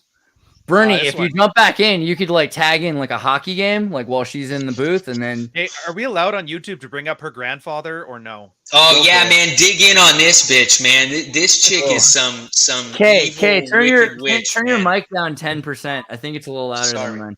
No worries. Yeah, dude, Hillary Clinton has a Alpha bigger voice. body count, but this one's got potential. So wait, who are we talking Canadian about? Hillary. Freeland, the Who's- deputy prime minister. This is Canadian Hillary. Ooh, I would okay. say. Do you think that's a fair assessment? Did they make Yeah, clones that of makes Hillary sense. I mean, she Maybe looks worse. terrifying. Oh yeah. So what's her story aside from Look at her having that? grandfather. She's a Ukrainian girl. She works as a senior director of the WEF. She's the second in charge of Canada. Pristia. That's a terrifying name. Proceeded. Wait, family. Freeland. I know. So funny. Oh, did they swipe it Relatives? from her?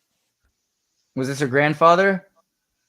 Gerald William Baldwin? I don't think that's the one we're talking about. No, the one I'm thinking of, her grandfather worked in the Ukraine in a newspaper for a certain Austrian painter you may know of.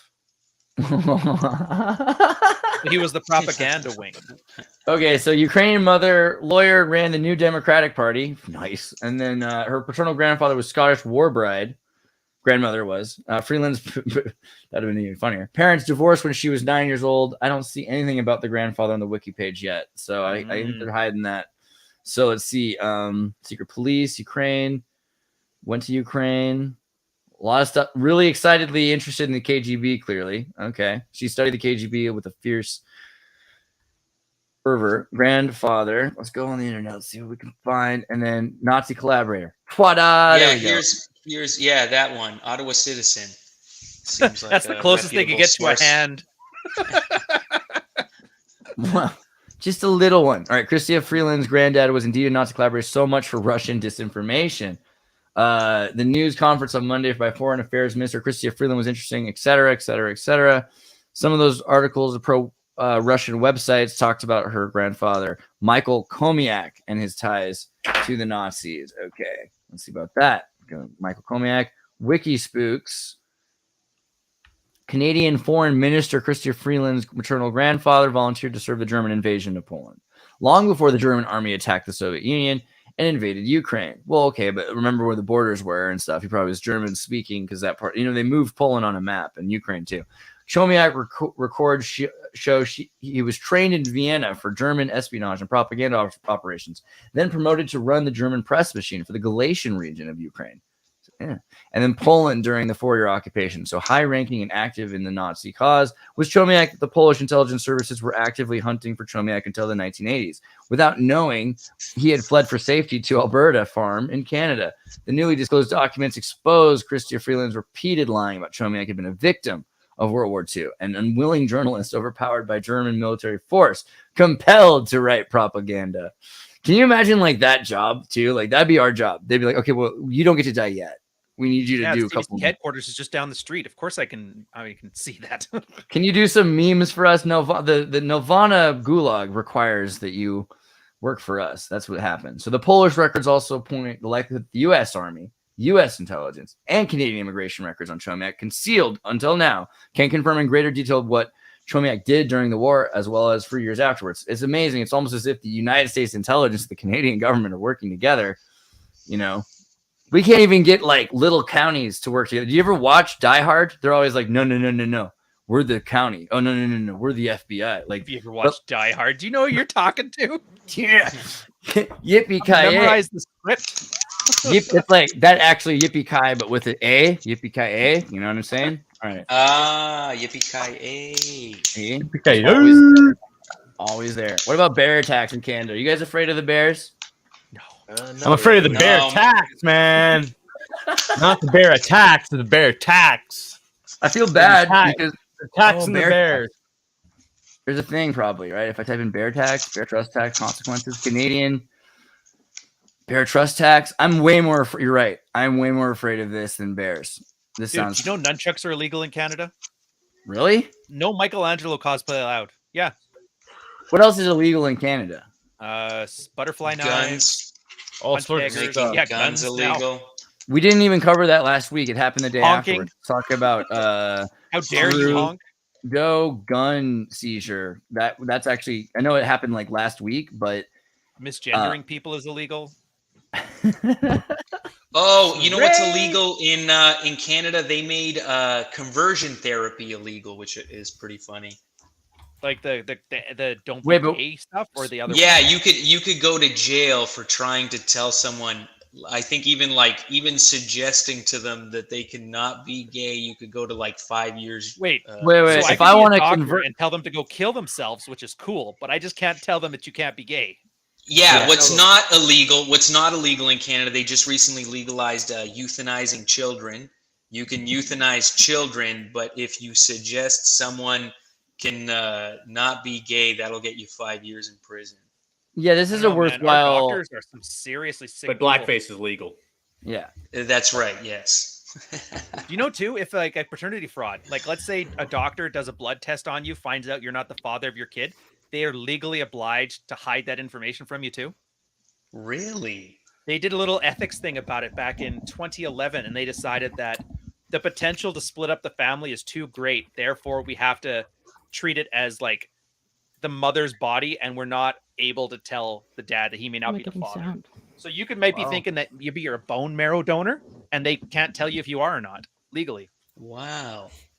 Yeah, our Dude. doctors, I don't know, they got some weird ethics going on. well, it's interesting that like, so when you say conversion, I was confused because like if I wanted to be, if I believe I'm a woman and I need to have some converting like that, I can get converted to a woman, right? Like that's still fine. Oh yeah, no, that's highly encouraged. I think you might Yeah. even get a tax break or something. That's cool. Join That's the good. Canadian Forces, it's paid for. But if I wanted to convert back, can I convert back the same way, or is that count as conversion therapy? And will I go to jail when I try to convert? No, you will be tried as a criminal in the Canadian Dang justice it. system. See, like, Yeah, because not I like, misgender yourself, sir. I always like the idea of doing like the menstrual medicine with estrogen, but like once a month. You know, go like a werewoman thing where it just happens and then you're over it. I don't know. Oh man, I think also in Vancouver they had a guy, a father that went to jail because he misgendered his daughter. I heard that. Yeah, I heard Oh, his yeah. interview. Yeah, and he's And not they allowed actually- to see her. It's horrible. No, he's in the slammer for it. That's nuts. I mean, but in terms of the euthanasia thing, it's actually pretty serious. Canadian doctors encouraged to bring up medically assisted death before their patients do. The Yeah, guidance some of the document- reasoning doesn't even have to be for illness. You could just be too broke. or If you're depressed, right? Too broke to play the game of Monopoly. They just they go, we'll take you out. The Short Fat Otaku did a video on this one too. He did it, I think, 2 days ago. They were bullying people into it. The one guy told it, like the guy, he said, like, do you want to kill yourself? And the guy was like, no, like I want treatment. He goes, that's so selfish. Think of everybody else. Like the same COVID shaming. That seems like what I've been hearing. So, like, I'd seen a guy, a lady who couldn't afford. She's a quadriplegic, and she couldn't afford the treatments. So the state had to do it, but she had to keep petitioning every year or something like that to keep getting the state to help. And so eventually, it was just so exhausting, right, that she was constantly going and doing that. It was too much, you know. They told a veteran that. The veteran came in. He's like, I got PTSD. I'd like to get it treated. They're like, have you considered killing yourself? And he was like, he fucking lost it on him. I was like, holy shit. I mean, it was the people. What's crazy is telling it to kids too. I mean, because the fact that you can do this yeah. when you're 18, I mean, it's just insane. So, I mean, but the argument seems to be we need 100 million citizens because it'll be easier for healthcare and medicine. But in the meantime, but you see what I mean? Like, I don't want to sound mysterious shit here. I know it's not the place for it, but remember that whole definition of genocide thing, displacing a population, suggesting it's legal to euthanize and like medically change the local population and then bring in a large amount of foreign population. It's not like, I get that's not the intent, but you gotta admit, raising an obligatory eyebrow at cut least. to Trudeau, right? Exactly. Oh yeah, this is where he solved crime. Yeah. Where's So that this is Superman photo. This is the thing, though. So, like, the handgun seizure thing happened in the middle of it was like an unexpected, it was just instantaneous, so people couldn't prepare for it. Effective immediately, freezes the purchase of handgun sales. I mean, is this as simple as, you know, he wants Canada to not have guns, or is this more like right now that he's worried there's a lot of gun purchases in Canada? I've heard that the prices are pandering to his voter base. Handgun And manufacturers and salesmen in Canada were told they were going to get a heads up to this. They didn't. He rushed it through because he needed this quick win to win liberal voters. Look, I think they can see how many people are riled up and how many people are trying to overthrow this current system. And they don't want more people to have guns because it means more power to the people, and that would go against their efforts. They truly believe that they're doing what's right for society. Do you know the Olympic Committee has to decide which handguns are illegal to own in Canada? That's the one part of this law. If you read this law, they actually say you're allowed to have a handgun if you need it for sport. And the IOCC is the agency that they're offloading the responsibility. So an international Olympic agency now has veto power over which handguns you're allowed to own in Canada. Kind of crazy, isn't it? Apparently a lot of our laws we offload like this too. Like, man, I really have a lot more respect for America and the way they do everything. You guys do get the title for like the freest country in the world. Well, we already. I'll never laugh at Florida again. We had the gun laws. Texas, all those. We had the gun laws like centuries ago. So that's the thing. We've only gotten worse as time goes on. But then every once in a while, someone tries to go back to the original document and says, none of this stuff works. You can't get away with this. And it takes usually like 3 or 4 generations for that to happen. I mean, and it's always interpretation. So in a very desperate time or whatever we consider that, when people want to get a goal, that's when gun rights are respected the most. You guys and then bypass that with just logistics. There's too many guns to seize. Was it like 300 or 600 million guns in the States? Even if you wanted to ban them, it's just physically impossible now. Yeah, but like the amount of live rounds that exist is probably like something like 1 to 3 live rounds of ammunition for every gun in the United States. It's such a smaller amount that you'd have about 24 hours of trouble is all you'd have. And then so after that, you know, you have to remember, have you seen American FEMA laws, FEMA Emergency Act? I've seen the camps. Which I could, you know all that. But so let me see if I can find. Kanye, that's where you guys shove people in a Walmart. Should we talk about Kanye? Yeah? We should talk about Kanye, but I don't know. Did you guys see the new one on his, by the way? Talk about Elon Musk's costume for Halloween. Yeah. Here's just a couple really quickly I wanted to cover just so you guys understand. In the United States, we made these executive orders over the period of like every time there's been like a national emergency, right? So executive order 10995 was in 1963, in case the Cold War, there was a problem, the government could take over all the communications, right? So here's an executive order that anytime they say they want to, they could just take over your radio station, your TV station.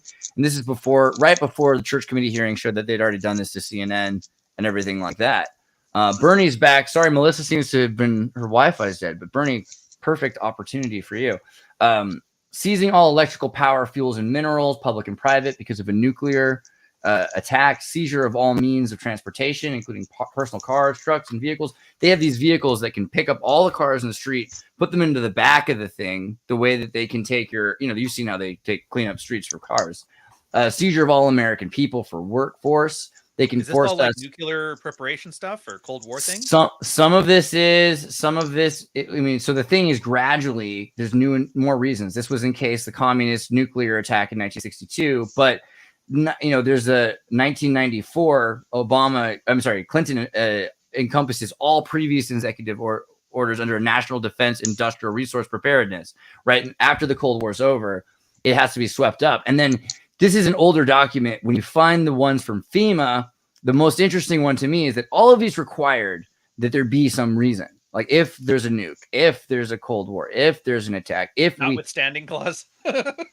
Until Katrina. And then Katrina happened. And what did people say? They're like, well, the government didn't act soon enough. They have to be able to act before a crisis.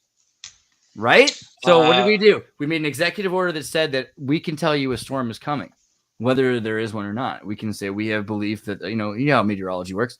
A storm is coming. So now we can use all of these executive orders. We can take over your media. And the storm can be a very loose term. So we have the ability to completely render all of our rights and everything complete. I mean, you could have old people digging trenches and moving concrete bags, at the local school auditorium while they're injecting people. There's no law against it, and there's executive orders to defend it. So The issue is, how enforceable is it? well, I mean so that's probably less, but I think about King Charles a lot more now because, one of the things is when you tell British people about the constitutional monarchy, which has no constitution, is they would always say, oh, but we have a queen and she's an old lady and she wouldn't do anything. And, Charles is such a nebbish. He's not going to get anything done. But, we're moving towards the era of the king. And in tradition, armies are far more likely to be loyal to a king. They're excited about the opportunity to be in a war, in a battle, to defend their ninth generation of being a soldier for this particular regiment or something. So I think it's the idea that it's so hard Charles, to enforce. No, I even think the Queen Charles basically called him a dullard. right. King William the Fourth, or is that what he's going to be? King William the Sixth. Yeah, I think he was pegged by the Queen, man. He's been pegged. Yeah. But King. Oh, King for sure, pegging going on there. I see it. Yeah. There was that article that William was getting pegged. Did you read that one? I mean, Hooray! you own the kingdom. You're going to get bored. Do you want to kill some time? I can see you trying some weird stuff. What are they going to do? Make fun of you? Prince Yeah, William look at was him. having He another affair. likes getting pegged. Freaking horse. Prince of- horse face. The Prince of Pegging is why everyone's calling Prince William the Prince of Pegging. This is your tango. I don't know. It's funny That's too. He's still the what it most is. loved brother because, and even with this, You guys say Kanye West had a Halloween costume, or did I not? No, that was Elon Musk. Elon Musk did the costume. yeah, What Kanye's was one the is costume? he sent the receipts about the certain people we shall not talk about medicating them. Right. Was it? Elon Musk costume. It was the ram lobster, right? Where he's He inside. had Baphomet or something. Yeah, he had Baphomet on his Well, chest. so we talked this a bit it on was a Six Sense. $7,000. It was a $7,000 costume, and there's only I think one left or something. Like that. Yeah. Damn. We saw that on the show. The thing I thought was interesting is it has the cross of Saint Peter, as Hillary Clinton wears and Chelsea Clinton wears, the upside down Catholic cross in the center. And so, maybe that this, and also Aries, so the connection to Mars, the idea that maybe he's saying that he's going to Mars and the Vatican's coming with him, something to that effect. Also, very good Canadian color schema. I like that. Yeah, that nothing surprises me in Canada in 2022. Dude. Yeah, I put the link to the Kanye one we were talking about too. Good. Let me see here. Pulling that up. What should be obvious by now is that I was raised to stand for my truth, regardless of the consequences. So I will say this again. I was mentally diagnosed and nearly drugged out of my mind to make me manageably well-behaved. A manageably Dude, well-behaved read this celebrity. stuff. This is insane. When was this? Was this just recently? Well, Let's let's put this out like an hour ago. Wow, hold on. let me pull up the picture to remind people what he's talking about. Remember that time he made that speech on SNL about Trump, and he's like, I don't care what you guys say, etc. And then they took him off of SNL and they kidnapped him, and then they said he's mentally unstable. And then there was all sorts of talk about what they did after that, and so this is a very Kenosha. What do you call it? Was that when he shooter came moment. back with blonde hair? They said there was one moment where I think he disappeared for a minute and came back with blonde hair, and people were saying that's it was when around Kanye West's like lifestyle of MK Ultra is so extreme. The fact that his jaw was wired shut and he wasn't allowed to speak again until he was going to say things at the record. They made him sign a record contract before they committed the surgery to have him. Dave, by the way. Right? I think it was Columbia. Wow, was it Sony or Columbia that Kanye West's first album was? Somebody do that for me. Wow, I've never heard that before, man. That's pretty. Yeah, the wired jaw, crazy story. And then he got really religious for a while. It's one of the reasons why he's so outspoken. He says, I'm going to, and this is the tweet that Ryan just sent me that he just posted within the last hour. I'm going to help you one of a couple ways, says Harley, probably his psychiatrist. First, you and I sit down and have a loving and open conversation, but you don't use cuss words. And everything that is discussed is based in fact. and not some crazy stuff that dumb friends of yours told you or you saw in a tweet. Oh man, this is like full CIA hypnosis, Manchuria. Second option, I have you institutionalized again where they medicate the crap out of you and you go back to zombie land forever. Play date with the kids just won't be the same. Interesting. So this isn't just gaslighting, this is blackmail. And it's not just him. Here's his client list. This is the doctor, Harley Pasternak, celebrity doctor. Look at his client list. Let me pull that up. Harley Pasternak, guys. I want you to call Harley Pasternak and ask, why are you doing it? The album comes from Def Jam, Rockefeller Records. Oh, it's a Rick Rubin release? That's interesting. But look at this. Everybody, how many people on this list have you seen? You'd be like, oh yeah, remember when he went kind of crazy? Like, right. We got Seth Rogen. He's off the radar. Ariana Legrand, Lady Gaga, Gwyneth Paltrow, Kim Kardashian, Lena Headey, Kanye West, Brendan Fraser, Kiernan Shipka, Will Ferrell. I remember that time you did that Mexican movie all in Spanish, and I thought that was pretty clearly beyond. Adam Levine. It didn't turn out the way it was supposed to. Bono. This is a celebrity doctor. Cyrus. Yeah, he's not quite a doc. Like, I tried to find what his medical qualifications are. He doesn't really talk about it much. Does he have a CIA record or NSA record? Sure does, Bernie. Man, this is so disturbing. This is so fucked up. Yeah, and I recognize this stuff. Like, a lot of grifters that I see in my like space on the internet, they follow this same roadmap. Which I'm not saying that they're all like evil conspiracists and that, but like this grift, even if it's not like CIA stuff, it's basically evil predatory people making money off of. Yeah. It's also very strange on that list of people who were what was that photo? His webpage again. Do you guys have that? Yeah. It's in private chat. There you go. Harley Pasternak. So of that list, so these guys are all the same doctor as Kanye's. On that list, who else has an entire school and organizes a Sunday church choir? Any of them? Jane Fonda. Doesn't she have? Brendan Fraser. Paul. I met Brendan Fraser 2 years ago. Bono's got some shit like that. Oh my god, this is beyond. This is so beyond all the Scrubs cats. This is like a Nexium thing. This is getting wild. What is it on the side? Pasternak. Please, guys, look into Harley Pasternak. I want you guys to dig deep and make this something that people study. Xirtus, go up. Is that a list of MIA? Say it's not true. MIA. I want to talk to her about this. Dude, Ellen, Elliot. Yo, dude, scroll up on the side, on the left side. Dude, we know what? We can get this guy. We can get this guy canceled right now because he dead named Elliot. Yeah. All right. Where am I going? Go up more, dude. Up. There. What are those movies there? Oh, Twilight, Private Valentine, Blood. Movies that they helped out on, or what? Go up. Yeah, physical training to get people in shape for these films. Gosh. Okay. So he's the nutritionist and then anesthesiologist or something like that. Okay. So he probably went to college in California. So that's an MSc, whatever that is. Do you guys remember Brian Wilson from the Beach Boys and his whole thing? Mm-hmm. So there was this. Yeah, he was locked up in a bedroom. I was like, I remember forever. the song from the Bare Naked Ladies about him. Eugene Landy was this. It was his flamboyant psychotherapist who kidnapped and kept Brian Wilson, thinking he was insane and giving him more and more drugs, keeping him crazy, keeping him from working in the industry. And people were like, wow, dude, Brian Wilson's going completely nuts. And it's because he'd taken his money, had complete control, a joint bank account, had just taken over the life of Brian Wilson. He wasn't nuts. He was just drugged out of his mind. Right. Well, he had done Californian Orange Sunshine because of the Folsom State Prison experiments and the Topanga Laurel Canyon druggings. So he had some issues, the same issues that Charles Manson had.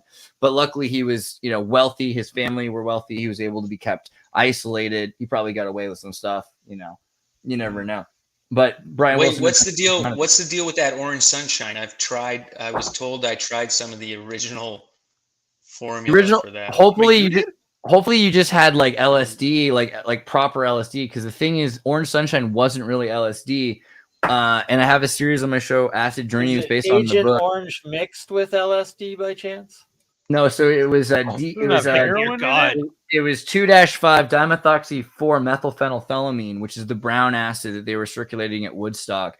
and it was a Hell's Angels were releasing. And so one of the let me see if I can find Q. Can you send me that, Xirtus? Sure. Also, my playlist for Acid Dreams, you have the whole thing recorded. I have the first 5 chapters. Angels were dealing this? Yeah, because the Angels, all the biker gangs, and Vincent, you can maybe talk a bit about the Canadian equivalent because of these biker gangs. Well, the Hells Angels are the Acadian equivalent of the Hells Angels.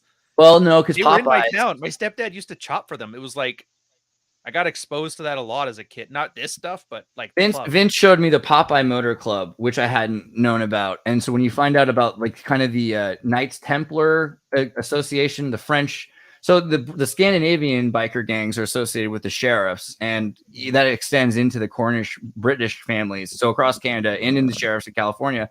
But the French biker gangs are associated with like the Three Musketeers and biker gangs are ex-military. That's why they all started. Ex-military guys taking bikes and riding them out together. But military guys whose families go back to being knights.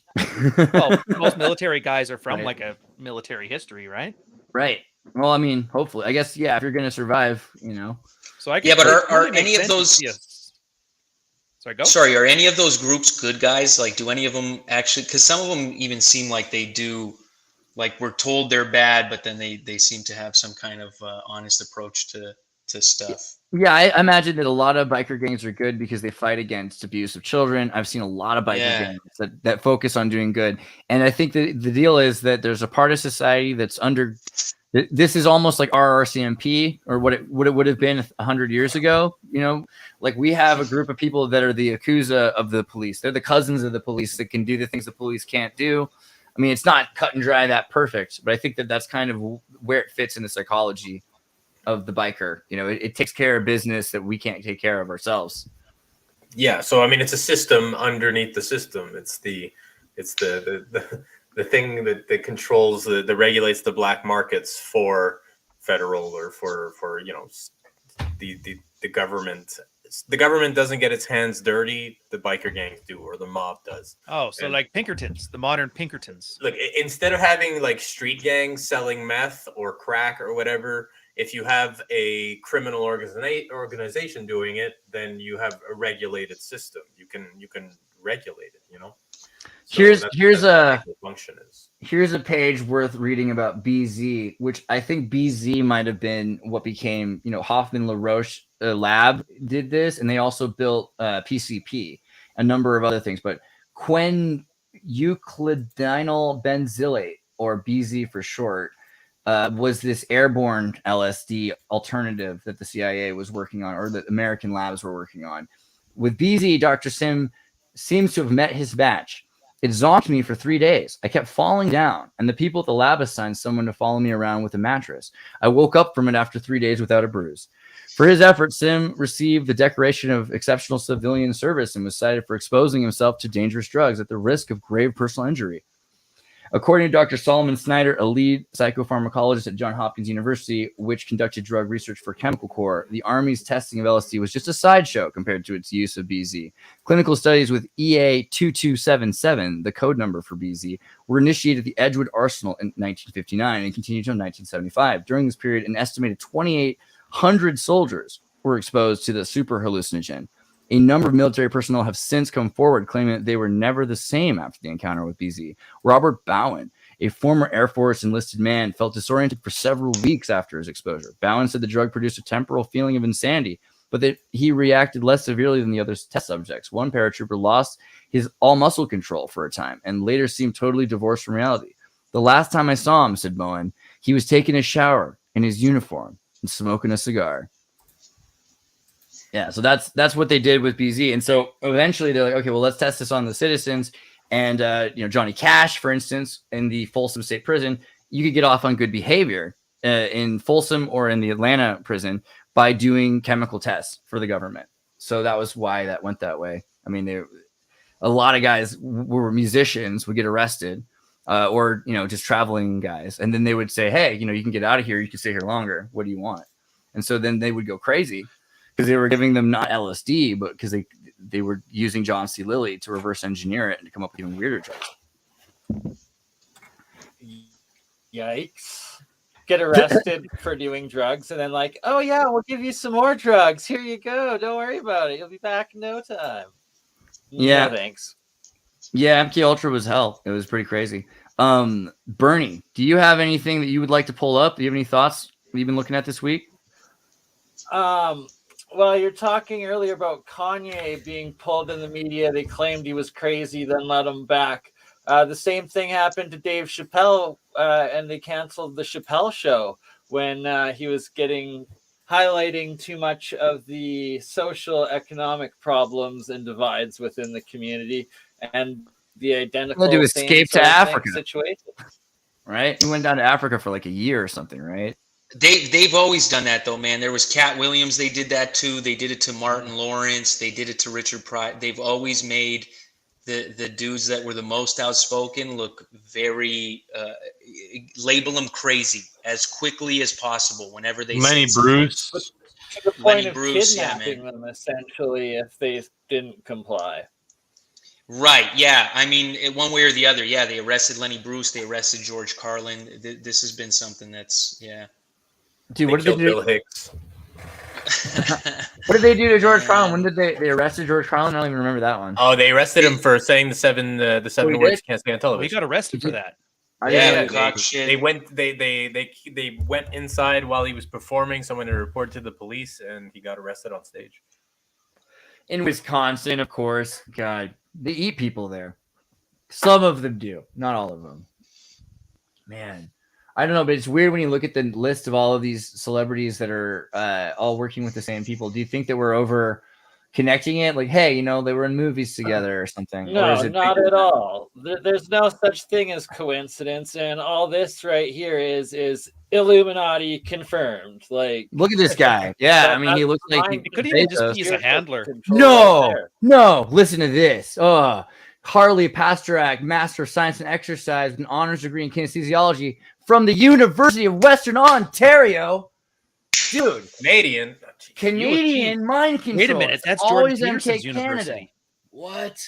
Well, yeah. Well, Jordan Peterson's obviously, he worked for the Social Democrats and wrote Agenda 21, or helped. He's a transphobe by extension. Jordan Peterson, Agenda 21. Is this even his wiki? Do they even bother with that? But he did write. Well, yeah, drafted Agenda 21 manifesto for the United Nations. Someone's going to show you that. He didn't just draft it. He helped draft it for the people writing it. So I have a video about that. Fly Away Home, because that's also very Canadian and in my heart. But let's see, Jordan Peterson exposes global operative who drafted Agenda 21. I don't think that really means he's a global operative. It's like he at one point this is part and parcel. It's like if you grew up in the ghetto and you sold PCP. He's from Canada. He's going to be involved with the United Nations takeover of the earth. Yeah, paths cross, man. Your paths will always cross with strange people at some point in your life. So I think it's always easy when you do that 7 degrees of separation. It's always easy to pinpoint someone on something. But I think words and actions are important. I think good. That's so that means my Andrew Tate thing is like not gonna sink me. That's good.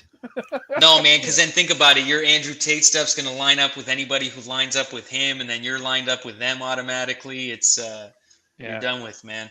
You've converted to Islam. Geez, don't even get me started with that, Griff. He stole that from Bruce V, the old pickup artist who joined Orthodox Christianity because he was in trouble. Is Andrew Tate into Islam now? What? Yeah, he converted like a week ago or something. Oh my god! Converts to Islam for real. Was that a recent he owns a Romanian casino, right? Wait, and sorry. What do you? My theory is he was doing some money laundering, and you know who's doing Eastern European money laundering? And guess maybe something might happen because of that causes you to get into some trouble. So maybe if you join a certain religion, you can get out of that trouble. That's the theory. I don't know how true it is. Doesn't look like he's not mentioning any Ukrainian Russian thing in specific. Yeah, is he drinking? No, you smoke. You can smoke. You just can't drink, right? That's the rule. So that's him before. Smoke weed. He just joined Islam like 3 days ago. God, I got a couple of guys in my community there from Saudi Arabia that play by play in the community, and it's pretty embarrassing. Well, so and this is probably an interesting point: is where's the Muslim representation in Degrassi? On the level of vapor Sharia, the idea that Degrassi. Wait, is that Drake? This is an old episode. He's not back. Don't worry. But in the more like CBC makes mass media C11 sense, state-sponsored propaganda, they often do try to put Muslims in Canada together, but they're always making the Muslim more and more secular and taking away. Do you think that that's a logical? Do you think that'll work? Like, is Canadian Islam Worked with the Sikhs? tolerant Islam? Yeah, they only promote the not just the Sunni, but the extremist Sunni, like the Takfirists and Wahhabists and whatnot, and crush and try to suppress the majority peaceful branches of Islam as much as possible, especially with, like, in Syria, the Canadian Special Forces, like, sure, we support some of the Kurds, but then we also support, what were they called? The local Al-Qaeda branch, and Al-Nusra Front is what they are. So it's like, then they bring those people, these extremist terrorist people, over as the what's the word? The refugees, or the extra refugee status for working with the government, and bring them and their families over as the immigrants. And then it's like, of course, you're going to have more extremist, separative issues by doing that. It's crazy. Can we have LGBTQ Islam? Can Canada exist? Like, can this work? You know what I mean? Because that's kind of what it looks like the goal is. It's like, hey, look, everything. Well, I think the goal is to change Islam. Matter. It's to change Canada and to change Islam and to change everybody. But maybe Canada's going to win in that one, in the sense that it's all about tolerating whatever changes come. The thing is, if that was actually, I mean, if it worked, then the protests, like there would be no protesting, because they would manage to change their own people, but they can't. So they're trying to get in some immigrants who immigrants tend to have rose-colored glasses looking at other countries that they're migrating to. Yeah, so exactly. They're willing to put up with a lot more corruption. Didn't they already change, like, at least 51% of the Canadians generation by generation? And how many generations would it take of Degrassi to make Canadian Muslims? You know what? It only takes 12%. 12%. We're already past that line. Explain. 12%, and because it's a regression of the mean thing. If you have an influx of people to a new area faster than they can assimilate to that culture, it drags the culture. It's like a regression of the mean thing. And they found it happens at about 12%. It was actually from the old BBS and like Usenet forums. That's what it was called, Eternal September.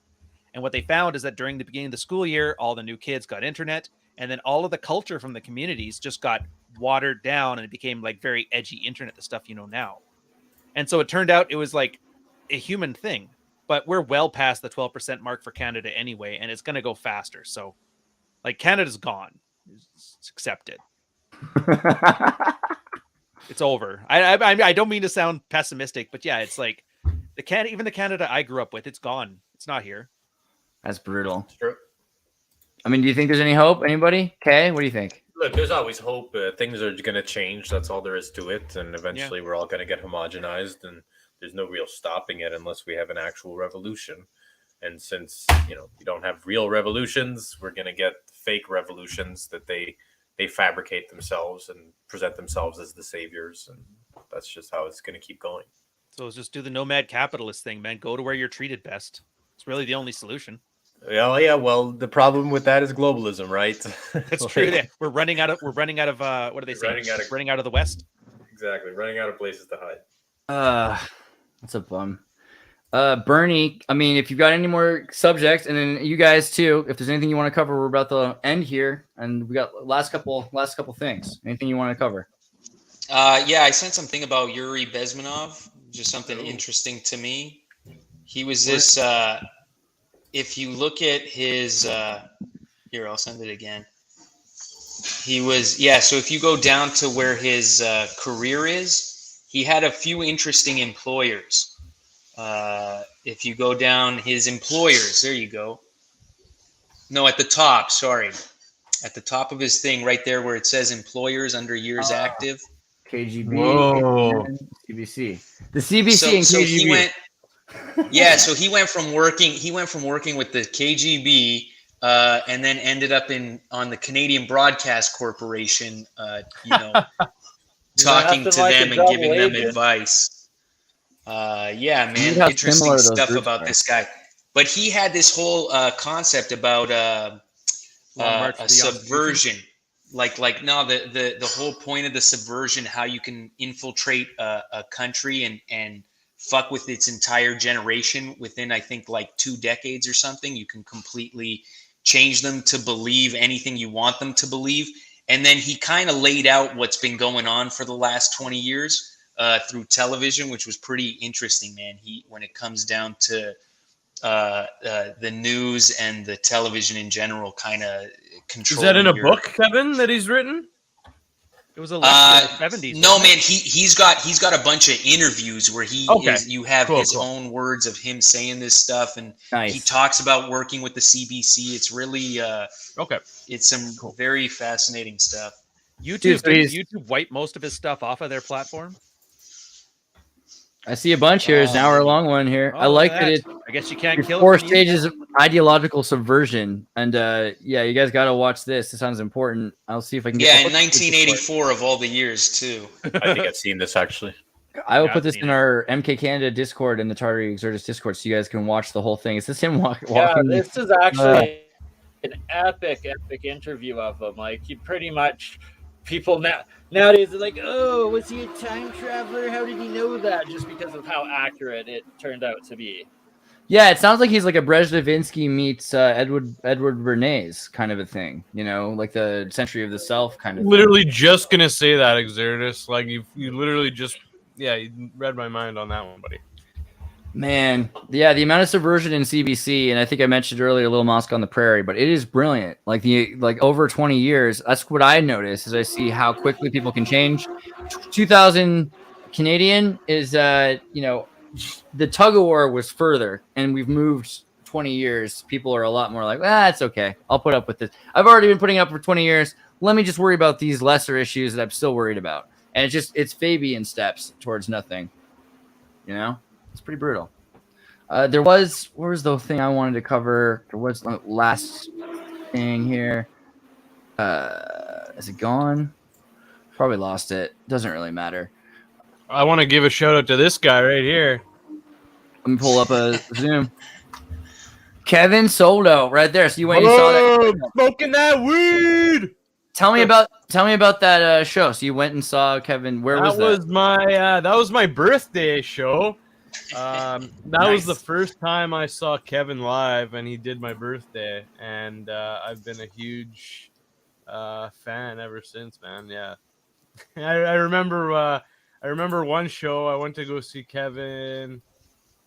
I don't know if this was in Niagara Falls or if it was in Toronto, but we all sat down, and I was so stoned, and I was so excited to watch Kevin. I started giggling before he even started talking, and he just totally called me out, and it was fucking hilarious, man. Thank you, man. I remember those Thunder Bay shows, man. Those were a lot of fun. There was one lady that was an opera singer in the audience. Was that the show you were at, or no? Maybe. The opera there was one in Thunder Bay, bud. Yeah, right in the crowd, man. It was fun. I got to get her to sing a song, just to make up some lyrics for her to sing. It was fun. Was it Woo Wednesday hidden on your channel, members only? No, guys, thank you for letting me. So let me show you something that's kind of weird about videos now. And by the way, this is something you can look and learn from Ryan Stone's channel as well. But we'll go back to Xirtus just so I can teach the point I'm trying to make here. Hold on, channel/Xirtus. We got this. Is it gonna work? YouTube.com/Xirtus. Yay! If you go to my videos now, shorts are in shorts.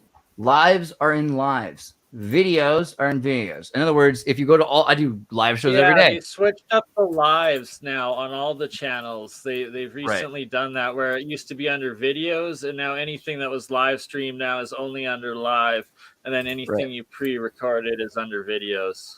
And so I'm only doing, maybe once a week now, uploads. I'm doing live videos all the time. So if you want to check out the content, make sure you're going to the lives right here, and you can, every day is a new live. Also, if you go to tartarynova.com, you can go to the Discord. You click on the Discord, it'll take you to the MKCANADA category, and then every video made by me and by all of these guys here are actually there. You can watch Ryan Stone's videos in the Discord. That's a thing. So, and then also Vincent, we've got an AI bot that does AI art. So there's a lot going on.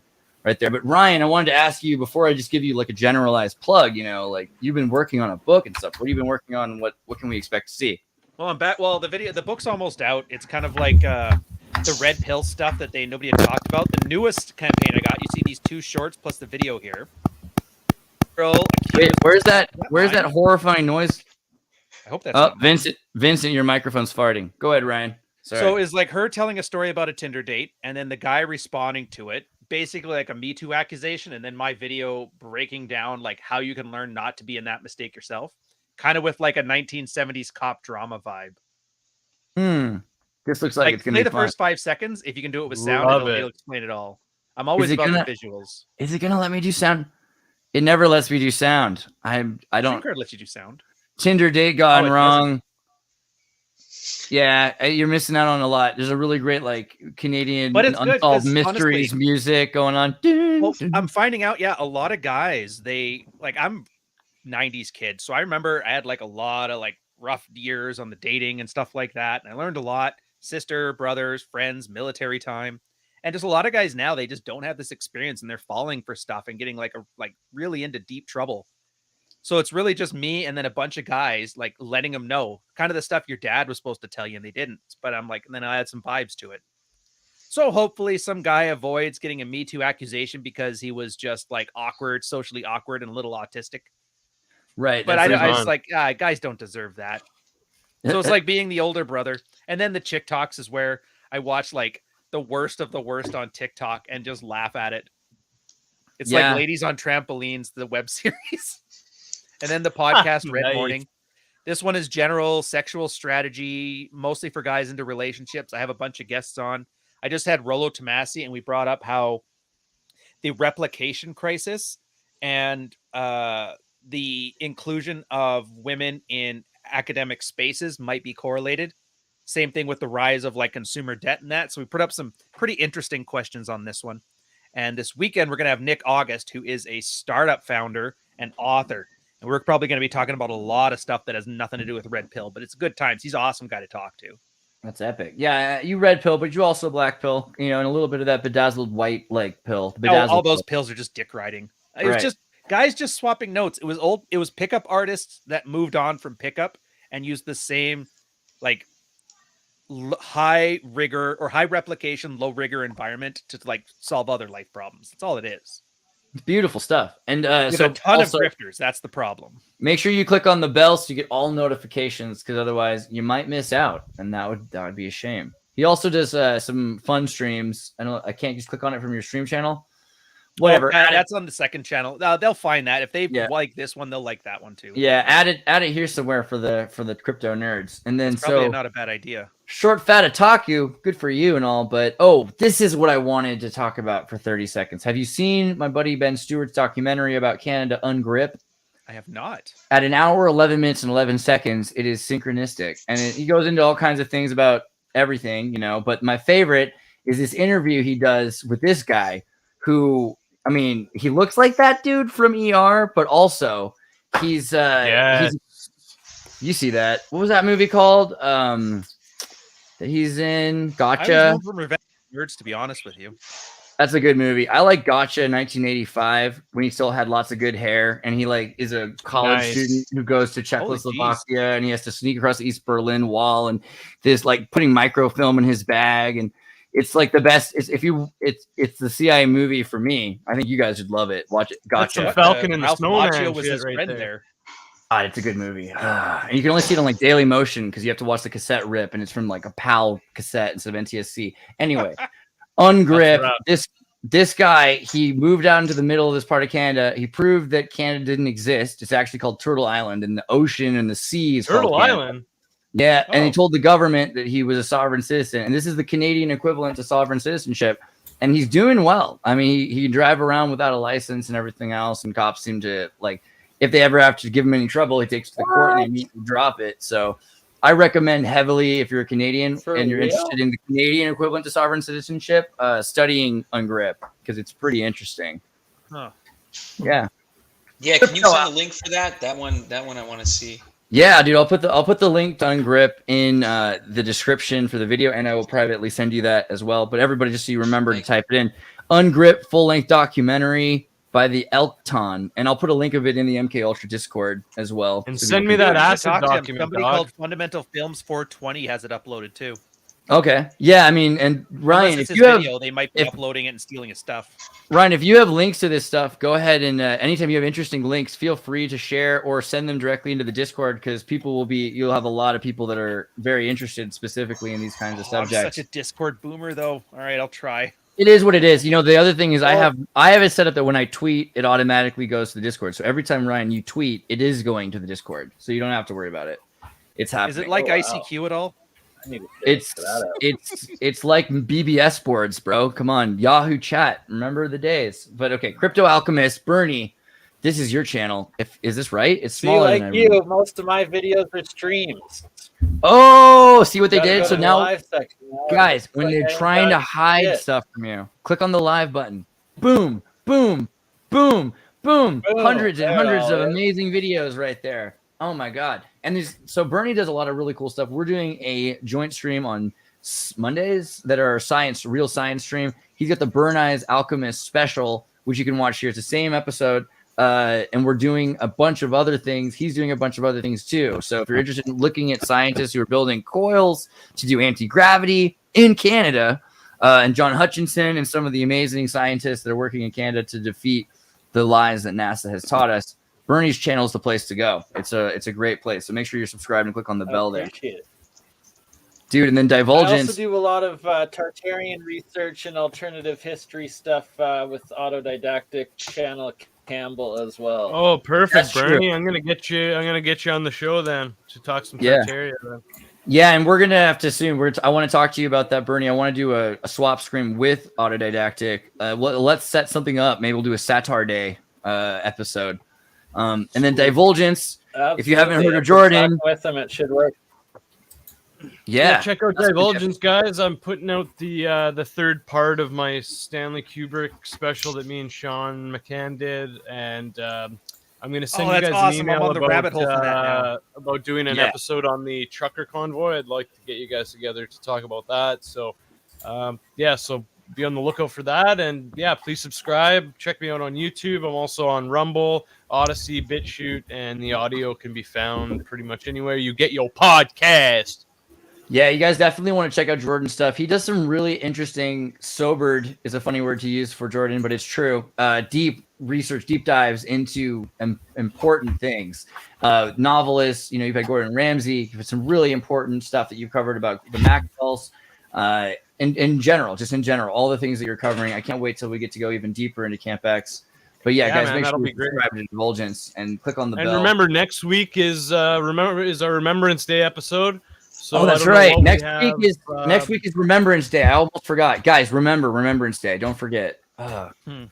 Canada. Yeah, exactly. Don't forget. Remember, it's Remembrance Day. So I don't know what we have planned yet, but we're gonna try to do some. Well, you're gonna have to explain to me like I'm an American what Remembrance Day really is all about. And then right on. If you guys like Soldo, which you should, Kevin's got this album Sold Out for Freedom. Soldo. Right? And so you can listen to it here. You can buy the tracks. You can support the man directly through the best place to support musicians and comedians recording audio. I recommend, guys, if you're making content, use Bandcamp, because you can get a high quality audio file. You can share it. You can make sure the artist is supported. There are days where they don't even take a percentage, so you can pick the days that you want to help these artists the most. So go through Bandcamp, get yourself to Kevin. So it's Kevin with a E-N, Kevin Soldo. Yeah, like 7. Yeah. I also have that podcast channel, man. We got it's more on Spotify, but I guess it is on YouTube also. We're bringing back a few episodes. I'm only trying to do a few. I've done, I guess, a lot of podcasts, but I sent it in the YouTube channel in the chat there. Oh, very great. I got next to no subscribers, but we got a new season coming out. So there we go, guys. You know what to do. Pour into Please Feel Me. Boom! I'm gonna subscribe right now. I'm subscribed and I'm pushing on the bell, guys. Everyone, let's see this kid up to at least 1,000, so he can be a promoted channel. Boom! There we go. Refresh. I got another one for him. Thank you, guys. Let's see that work, guys. I want to see you guys pushing to the top. So yeah, making that work. Kevin don't want to work. work. Oh, please feel free. I was like, please feel me. Feel them up, feeling that beard up. Vince, would I go to mid-trip or should I go to your personal page? Yeah, well, I just launched a YouTube channel. If you want, you can post that. I only have one video so far, but I'm learning as I'm going, so perfect. It's gonna be a little while. Yeah, Burning Stage Saga right here. Mimetic Entities Part 1. Ooh, I'm gonna watch this. Let me add this. So I do basically I'm doing a time-lapse painting while discussing the topic of the painting. So this one happens to be Dracula. My goal was to have it launched by the 31st, but ultimately too much learning to actually launch it that day.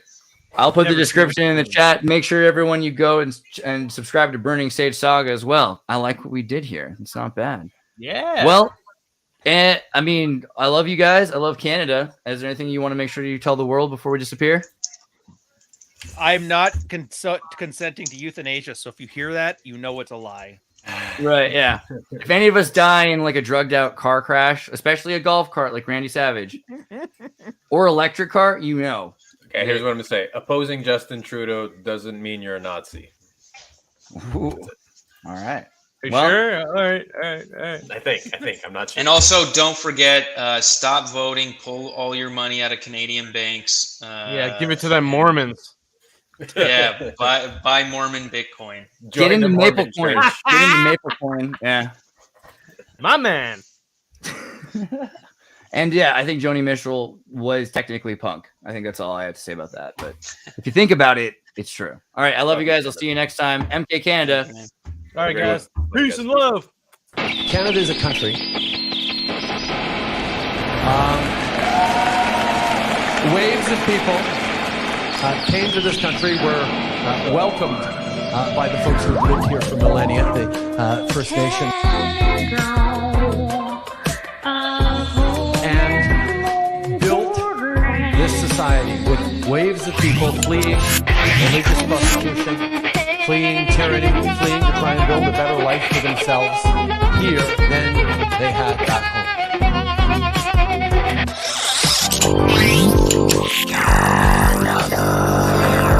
Whether it's folks fleeing from world wars or fleeing from civil wars, these people always want the same thing: to be able to live in peace,